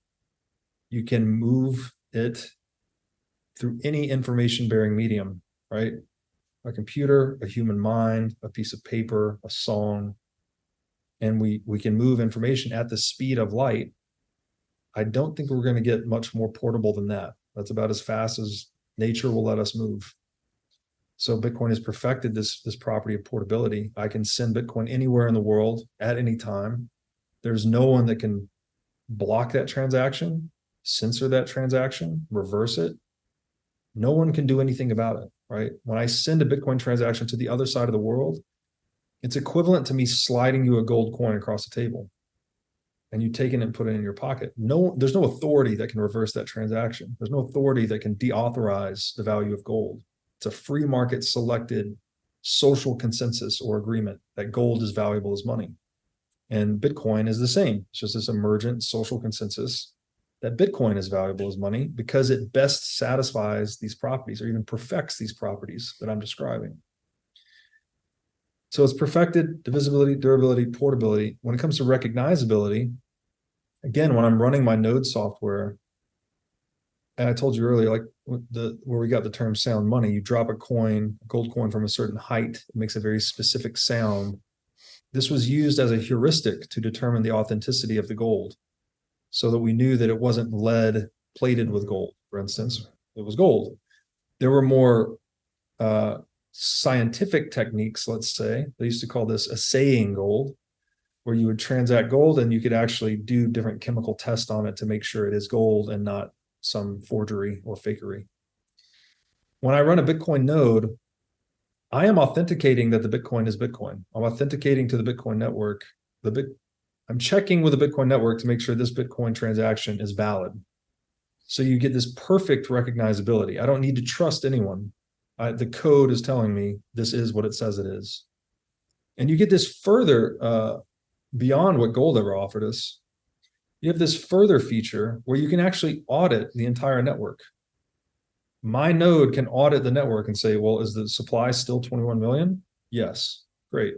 So I know that I own whatever my Bitcoin stash is. If I have 100 Bitcoin, then I have 100 out of a possible 21 million forever. You can't even say that about gold, right? We can estimate how much gold is in circulation. We can assume that the gold supply will only increase 1 to 2% a year, as it has for most of history, but we don't know. We can't verify the supply of gold in circulation. We also don't know if we're either going to discover a large deposit of gold in the earth. Maybe we're going to mine the ocean floor. Maybe we're going to mine an asteroid. Maybe we're going to figure out how to produce gold cost effectively in a lab. A lot of people don't know this. We can already produce gold artificially in a lab. We can do it today.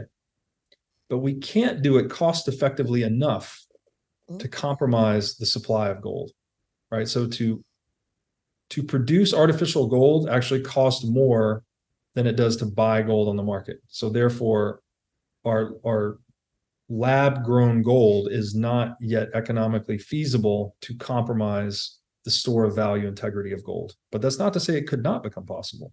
So gold is vulnerable to innovation in a way that Bitcoin is not. So Bitcoin has perfected recognizability, and that I don't need to trust anyone. I can audit whatever Bitcoin I'm sending or receiving, and I can audit the total supply. That's something we've never had that much transparency in any monetary network. And then finally, that all important property of scarcity, right? A core reason why gold succeeded as money is because it was the most relatively scarce commodity in the world, like we described earlier. Bitcoin is the first and only asset in human history that exhibits absolute scarcity. Its supply does not change. It does not respond to changes in demand. If the price of gold were to double tomorrow, you would create a giant incentive for people not only to sell more gold onto the market, but for gold miners to produce more gold, right? Maybe there's certain gold deposits that weren't economically feasible when gold's at 2,000 an ounce, but if it's at 4,000 an ounce, all of a sudden I can mobilize a lot more investment to go and mine that gold and sell it on the market at $4,000 an ounce. Bitcoin does not work like that. It doesn't matter. Price changes in Bitcoin do not impact its supply at all, which is to say that all demand is expressed exclusively through its price. The supply is unwavering, doesn't move. And, another, for instance, That's a really important distinction. I want to say that out loud, because all supply is all demand is expressed exclusively through its price, right. which makes it a very different investment from all others, which are based by a supply and demand dynamic. That's correct. This is the rarest commodity in human history. It is the rarest and most scarce commodity in human history. And there's no way for the system to be rigged or hacked or what have you to create more supply. It's absolutely a finite cap of 21 million. It's absolutely whatever individuals select for themselves. And now there's a history here. You could read a book like The Block Size Wars in 2017, where you can try to campaign to get people to switch to a new version of Bitcoin, right? In this case, it was larger blocks, but you could also try to get people to switch to the Bitcoin that has a 42 million cap instead of a 21 or whatever it may be. But the actual emergent agreement of what Bitcoin is what the individuals choose for themselves. I don't understand what that means, what the individuals choose. So I'm an investor in Bitcoin. You're an investor in Bitcoin. We both happen to like the fact that it has a cap of 21 million, because in theory, that should drive ultimately the value of it up over time. If the entire world embraced Bitcoin, and or if somebody came along and somehow hacked the system and increased the supply of it, which I'm not sure if that could happen. That's where it falls apart, because there is no hacking the system. Okay. Right? This is where people get very confused. Bitcoin is not a central software suite that someone could hack into and change it. It's distributed. So whatever version of Bitcoin you choose to run, and I choose to run, and everyone chooses to run, is Bitcoin. It's an emergent consensus. It's an agreement. Now that agreement is based on, I'm going to make that choice based on my self-interest, as are you, as is everyone else. And what optimally serves the individual self-interest of people choosing Bitcoin is the one that has a fixed supply. Because I know that optimally preserves my purchasing power over time, as do you, as does everyone else. So you would have to campaign people to go against their own individual self-interest to try and fork Bitcoin into a new version that had a different supply cap or whatever other consensus parameters. Those attempts have been made and they have all failed. How could you convince someone to do something that's against their own self-interest? And not just one person, you need to convince 51% of all Bitcoin holders to do something that's against their own self-interest. And further to that, Why 51%? 51% would be the consensus, right? It's like this is called the social layer of Bitcoin. So we have the protocol layer, which is basically the rules that are being enforced. Like we've all chosen one block every 10 minutes, 21 million, a block size of a certain capacity. This is the contract we've all signed effectively. How would you get people to abdicate on, and 51% would be if 51% of those people chose a different contract, then there would be a different Bitcoin and Bitcoin would fork, right? We had Bitcoin and Bitcoin Cash fork in 2017. Now, again, we're getting a little bit into the technical weeds here, but when a fork occurs, you're actually allocated one unit. So if I had 100 Bitcoin, when Bitcoin Cash forked off, this is a social layer fork, I would now have 100 Bitcoin and 100 Bitcoin Cash. And now in the market, people will determine which one do they want to save, which one do they want to sell. This spooked a lot of people in 2017. People were like, well, if you can just fork Bitcoin, you can create unlimited Bitcoin. So Bitcoin is not scarce. But if you study the history of it up until this point, every one of these Bitcoin forks collapses because I, as an individual, have an incentive. Like, okay, I have Bitcoin with a larger social consensus and Bitcoin Cash with a smaller one. My incentive is to sell the smaller social consensus and buy more of the larger. Got it. And that's what happens. So Bitcoin Cash has collapsed in terms of Bitcoin since 2017. This is another, I mean, this is like, you could argue one of the most viable known unknowns, one of the most viable attack vectors on Bitcoin is this social consensus attack vector. But I have deep conviction that the people that run Bitcoin nodes, they call them toxic Bitcoin maximalists for a reason. They know what they've got. You're not going to change these people's mind. You're never going to convince a Bitcoin maximalist that we need a little bit of inflation or a little bit of counterfeiting. It's like, no, we know we want a money that has 0% inflation. That's the whole name of the game. That's what the world's been searching for across all of human history. That's why gold was selected as money, because it had the lowest supply inflation. It reliably had 1% to 2% a year for centuries. So it'll get to Bitcoin a has point. perfected scarcity because it has 0% unpredictable inflation.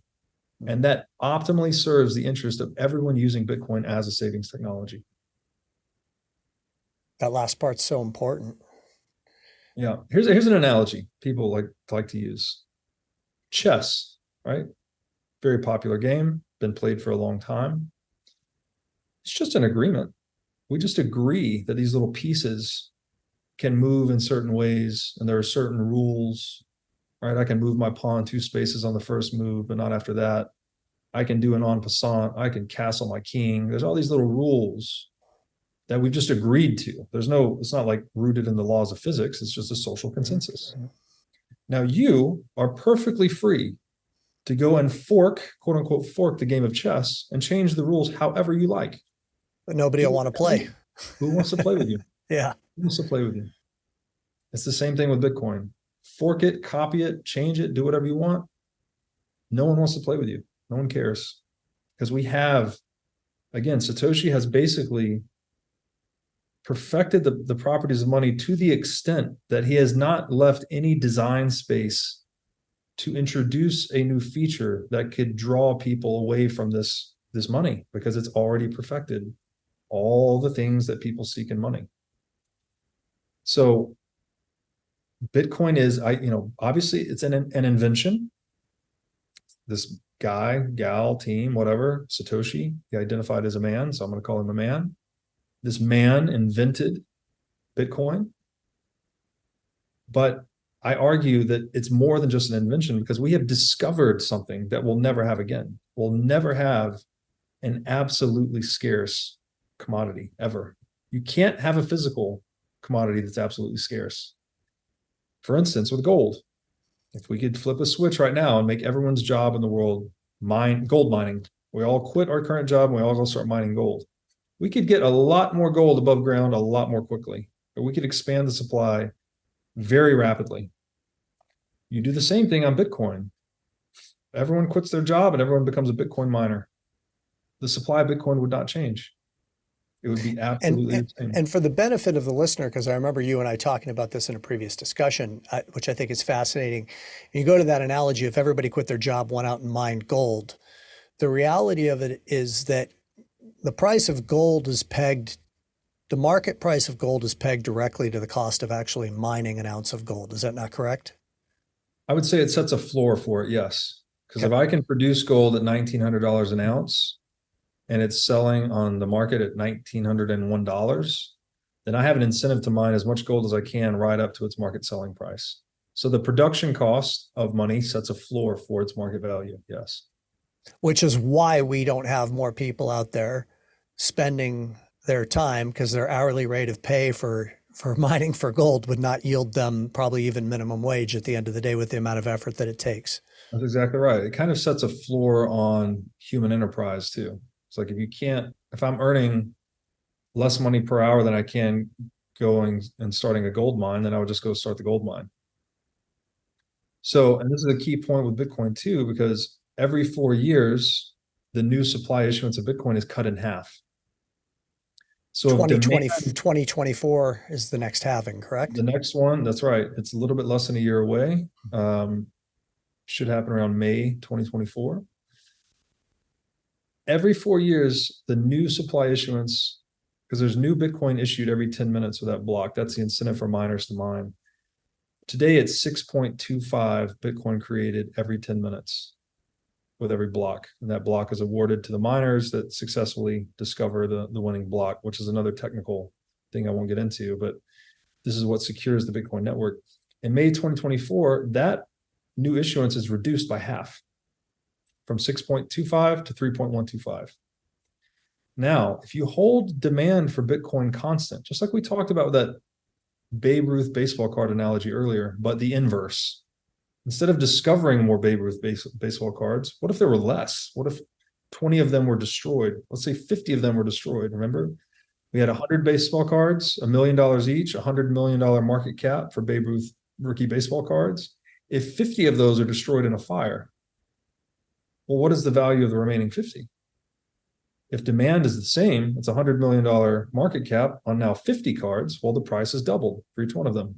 But this metaphor, let me push back a little and say that if I'm hearing it correctly, isn't a lined up metaphor in the sense that we're still talking about more Bitcoin being made available to the market. It's just half as much Bitcoin will be made available to the market starting in 2024. So I don't know that the equivalent analogy would be the destruction of Babe Ruth baseball cards, so long as the demand remained the same.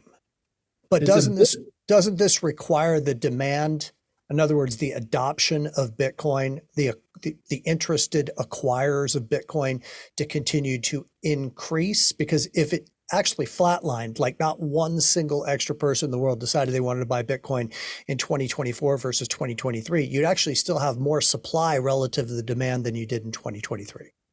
Somewhat, but you have to remember, and this is another thing where Bitcoin is unique, because Bitcoin, there's this concept in economics called perfect information.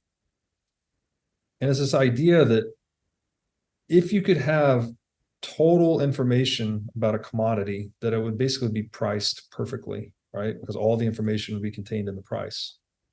But you can never know what the gold supply is going to be 50 years from now, 100 years from now, et cetera, et cetera. So there's no such thing as perfect information in any economic system, because there's all this uncertainty about, well, what's its supply going to be in the future? What's the demand going to be, et cetera. Now, there's a valid argument on the demand side, which I would go back to the properties of money. It's like, well, what do people want for money? 5 properties. So that you can't say with certainty, but what you can say is that we know Bitcoin's supply forever. We know that the last Bitcoin will be mined in the year 2140. We know that it will cap at 21 million. So when you look at it through the lens of perfect information, it's kind of like looking at a cap table. You know, when you look at a cap table, someone owns a business. There's a register of who owns what shares, what class, options, warrants, et cetera, et cetera. As an investor, you should never really care about the outstanding shares on that cap table. You need to always look at, I mean, you can, that it can have some relevant information, but the real information is the fully diluted number. I want to know how many total shares, if all the warrants are executed, all the options are exercised, what is the fully diluted share count outstanding? That's the number that matters. So we know Bitcoin's fully diluted number is 21 million. We have no idea what gold's fully diluted number is. We have no idea what any commodity's fully diluted number is. So you're right. The analogy isn't perfect. Again, metaphors are never perfect. But you're effectively cutting that new issuance in half every year. Another way to think about this, miners that are winning these, they're called Coinbase rewards. So when you close a block successfully, you're rewarded the newly issued Bitcoin. Miners today have to sell most of that Bitcoin to pay their expenses, right? They need to pay the notes on their equipment. They need to pay for the electricity. They need to pay for their overhead, et cetera. Every time you cut that supply issuance in half, you're cutting the selling pressure on Bitcoin in half. Miners are now selling half as much Bitcoin as they were in the previous halving epoch and the new halving epoch. And when you look at Bitcoin's price action over time, this is why it tends to have these crazy run-ups roughly 18 months after every halving. I think the number last time I looked at it was 510 days post-halving. Bitcoin has this crazy price peak, and then it will fall down again, and it will trade sideways for a long time until the next halving. And once there's another halving, there's another huge run-up. And so a question emerges here. There's this game theoretic. It's fascinating, honestly. How long can that pattern persist? Where people see, okay, halving, 510 days later, crazy run up in the price because miner selling pressure has been reduced. Presumably demand has at least remained constant, if not expanded. And I would argue strongly too, the demand expands as we counterfeit more currency.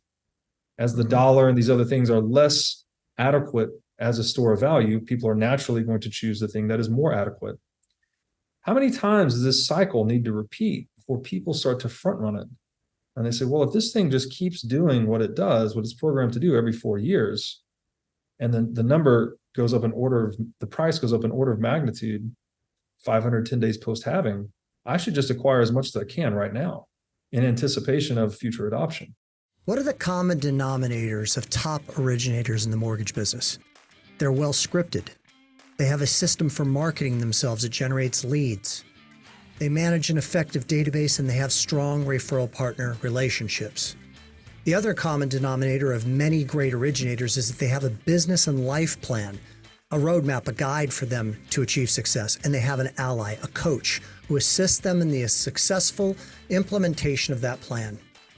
Performance Experts Performance Accelerator private one-on-one, one-year coaching program is now accepting applications. This is my company, and these are my certified coaches that specialize in the mortgage business. Go to www.mortgagecoachingnow.com and click on Get a Coach, or go to the show notes and click on the link that's provided in this episode. Now let's get back to the show.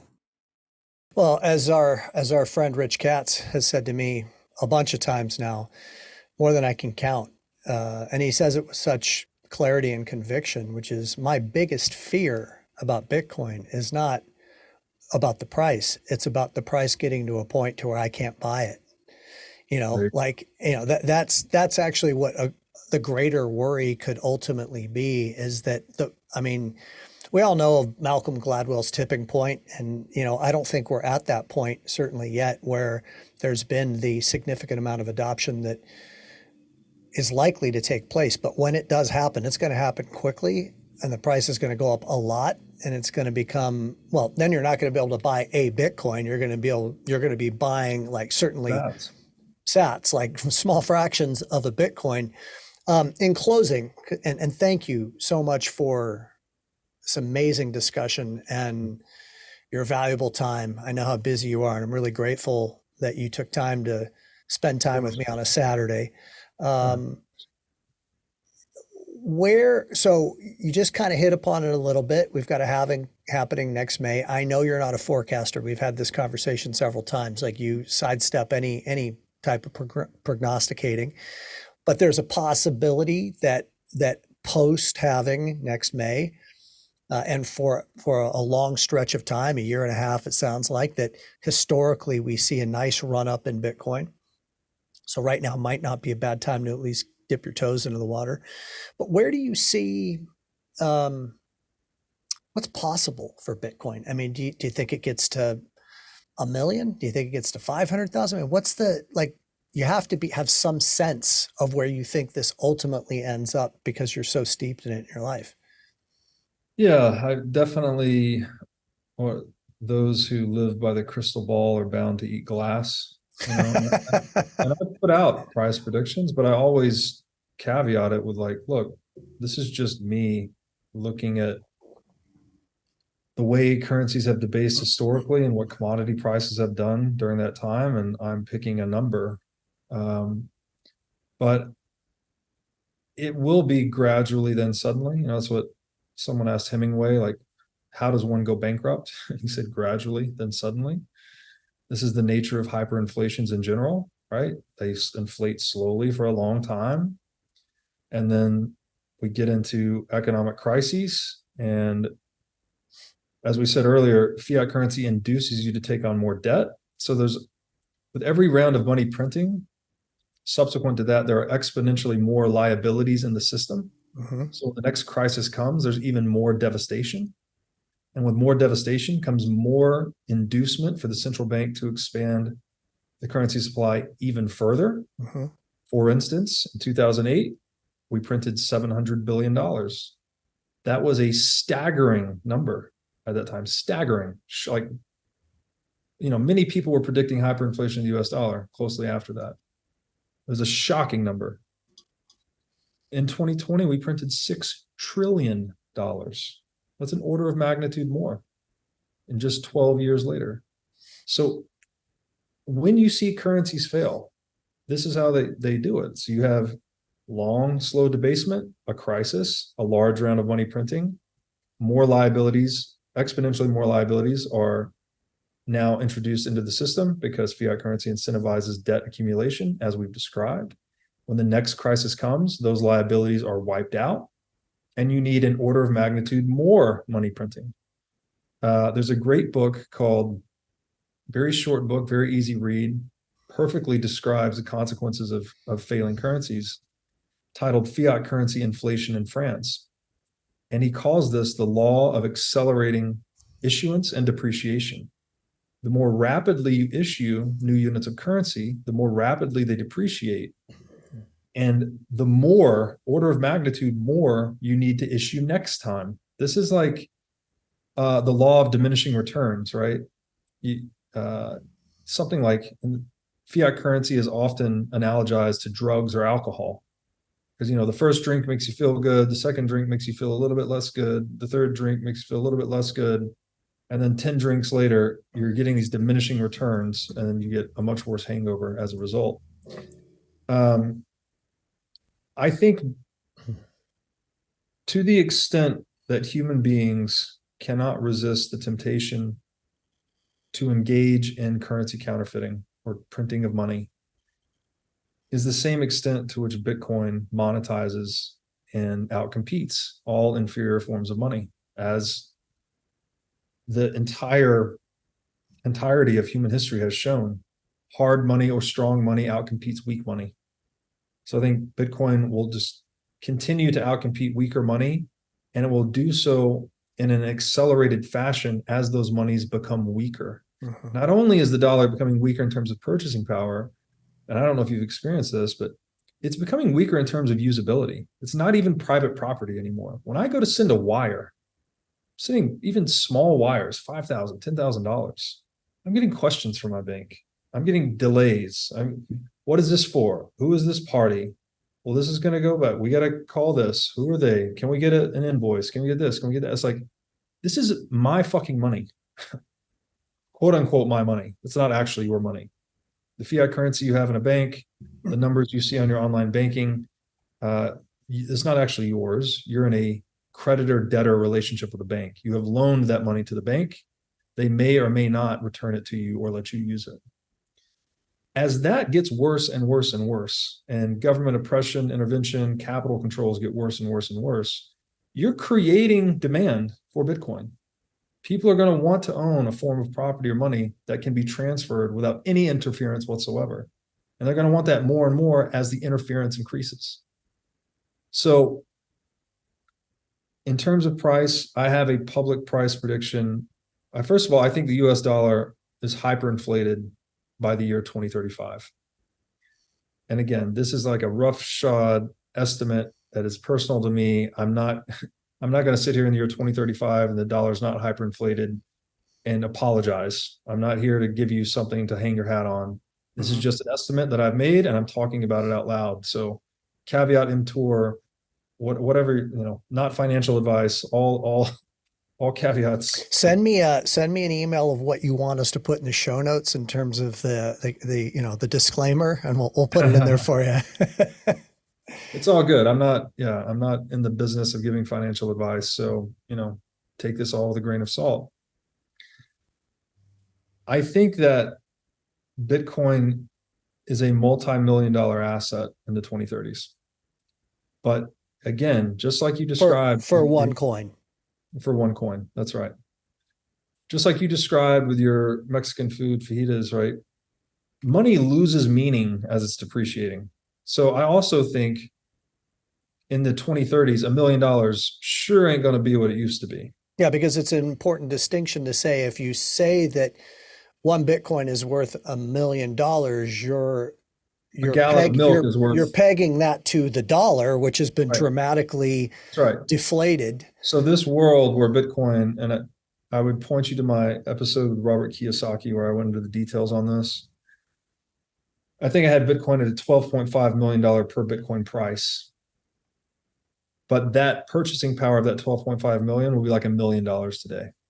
So this is a world where a gallon of milk is like $80, something, like it's a totally different world. Mm-hmm. So to even say it's 12.5 million, people are like shocked. But you have to remember, you're anchoring to the dollar, you're using your dollar as the frame of reference. You don't actually care about how many dollars you have. You care about how much purchasing power you have. What is $1 million in a world where your average house costs 100 million, right? It's like not that much money. So I do think that the depreciation of fiat currency and the monetization of Bitcoin are going to move in tandem, basically, and it will be gradually then suddenly. When you see fiat currencies start to fail around the world and start to hyperinflate, you're going to see the Bitcoin price surging alongside.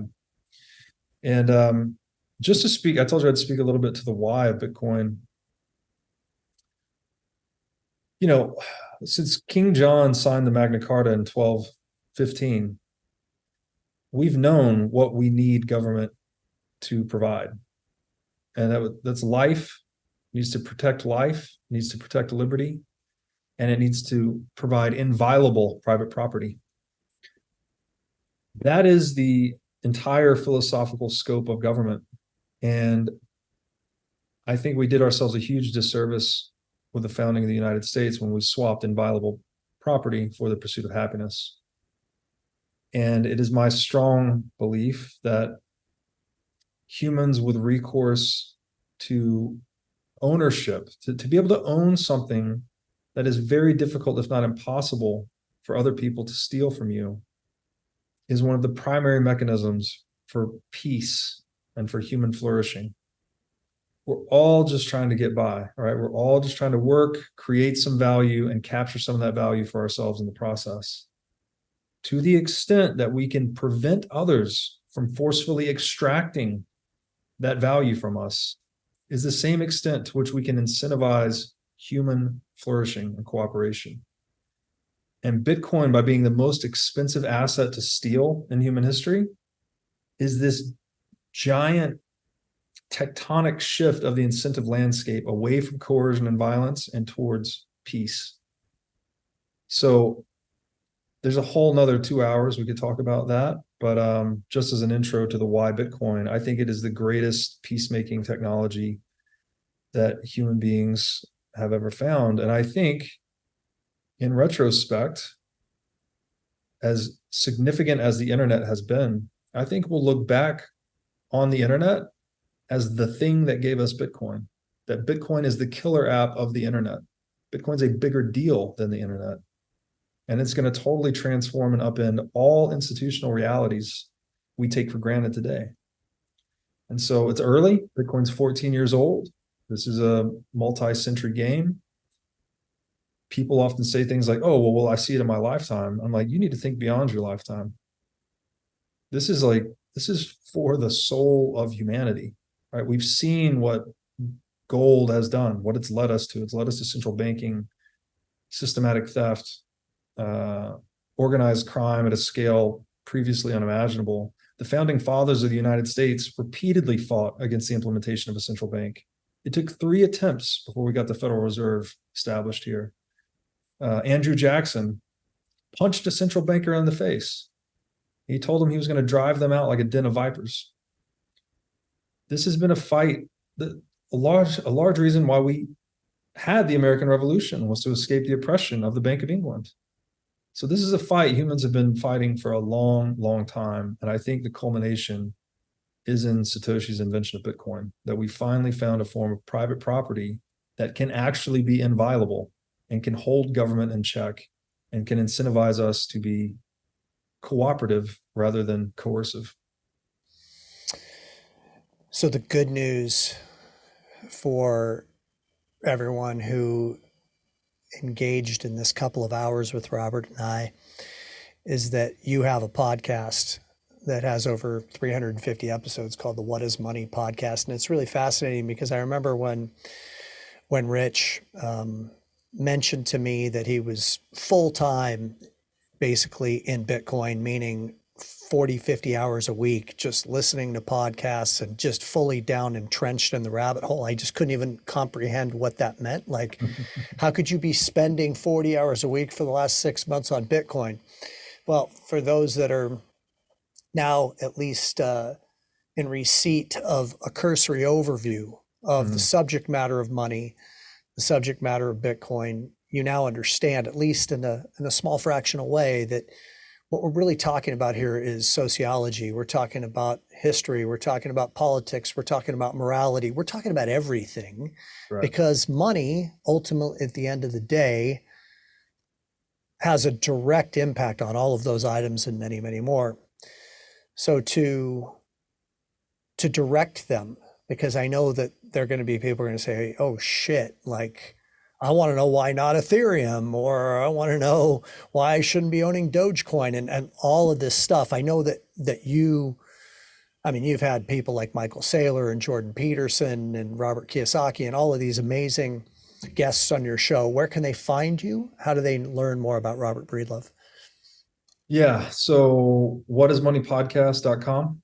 We've got links to all of our podcast distribution modes there: YouTube, Spotify, Apple Podcast. My largest social platform is Twitter, and my Twitter handle is at Breedlove22, BREEDLOVE22. And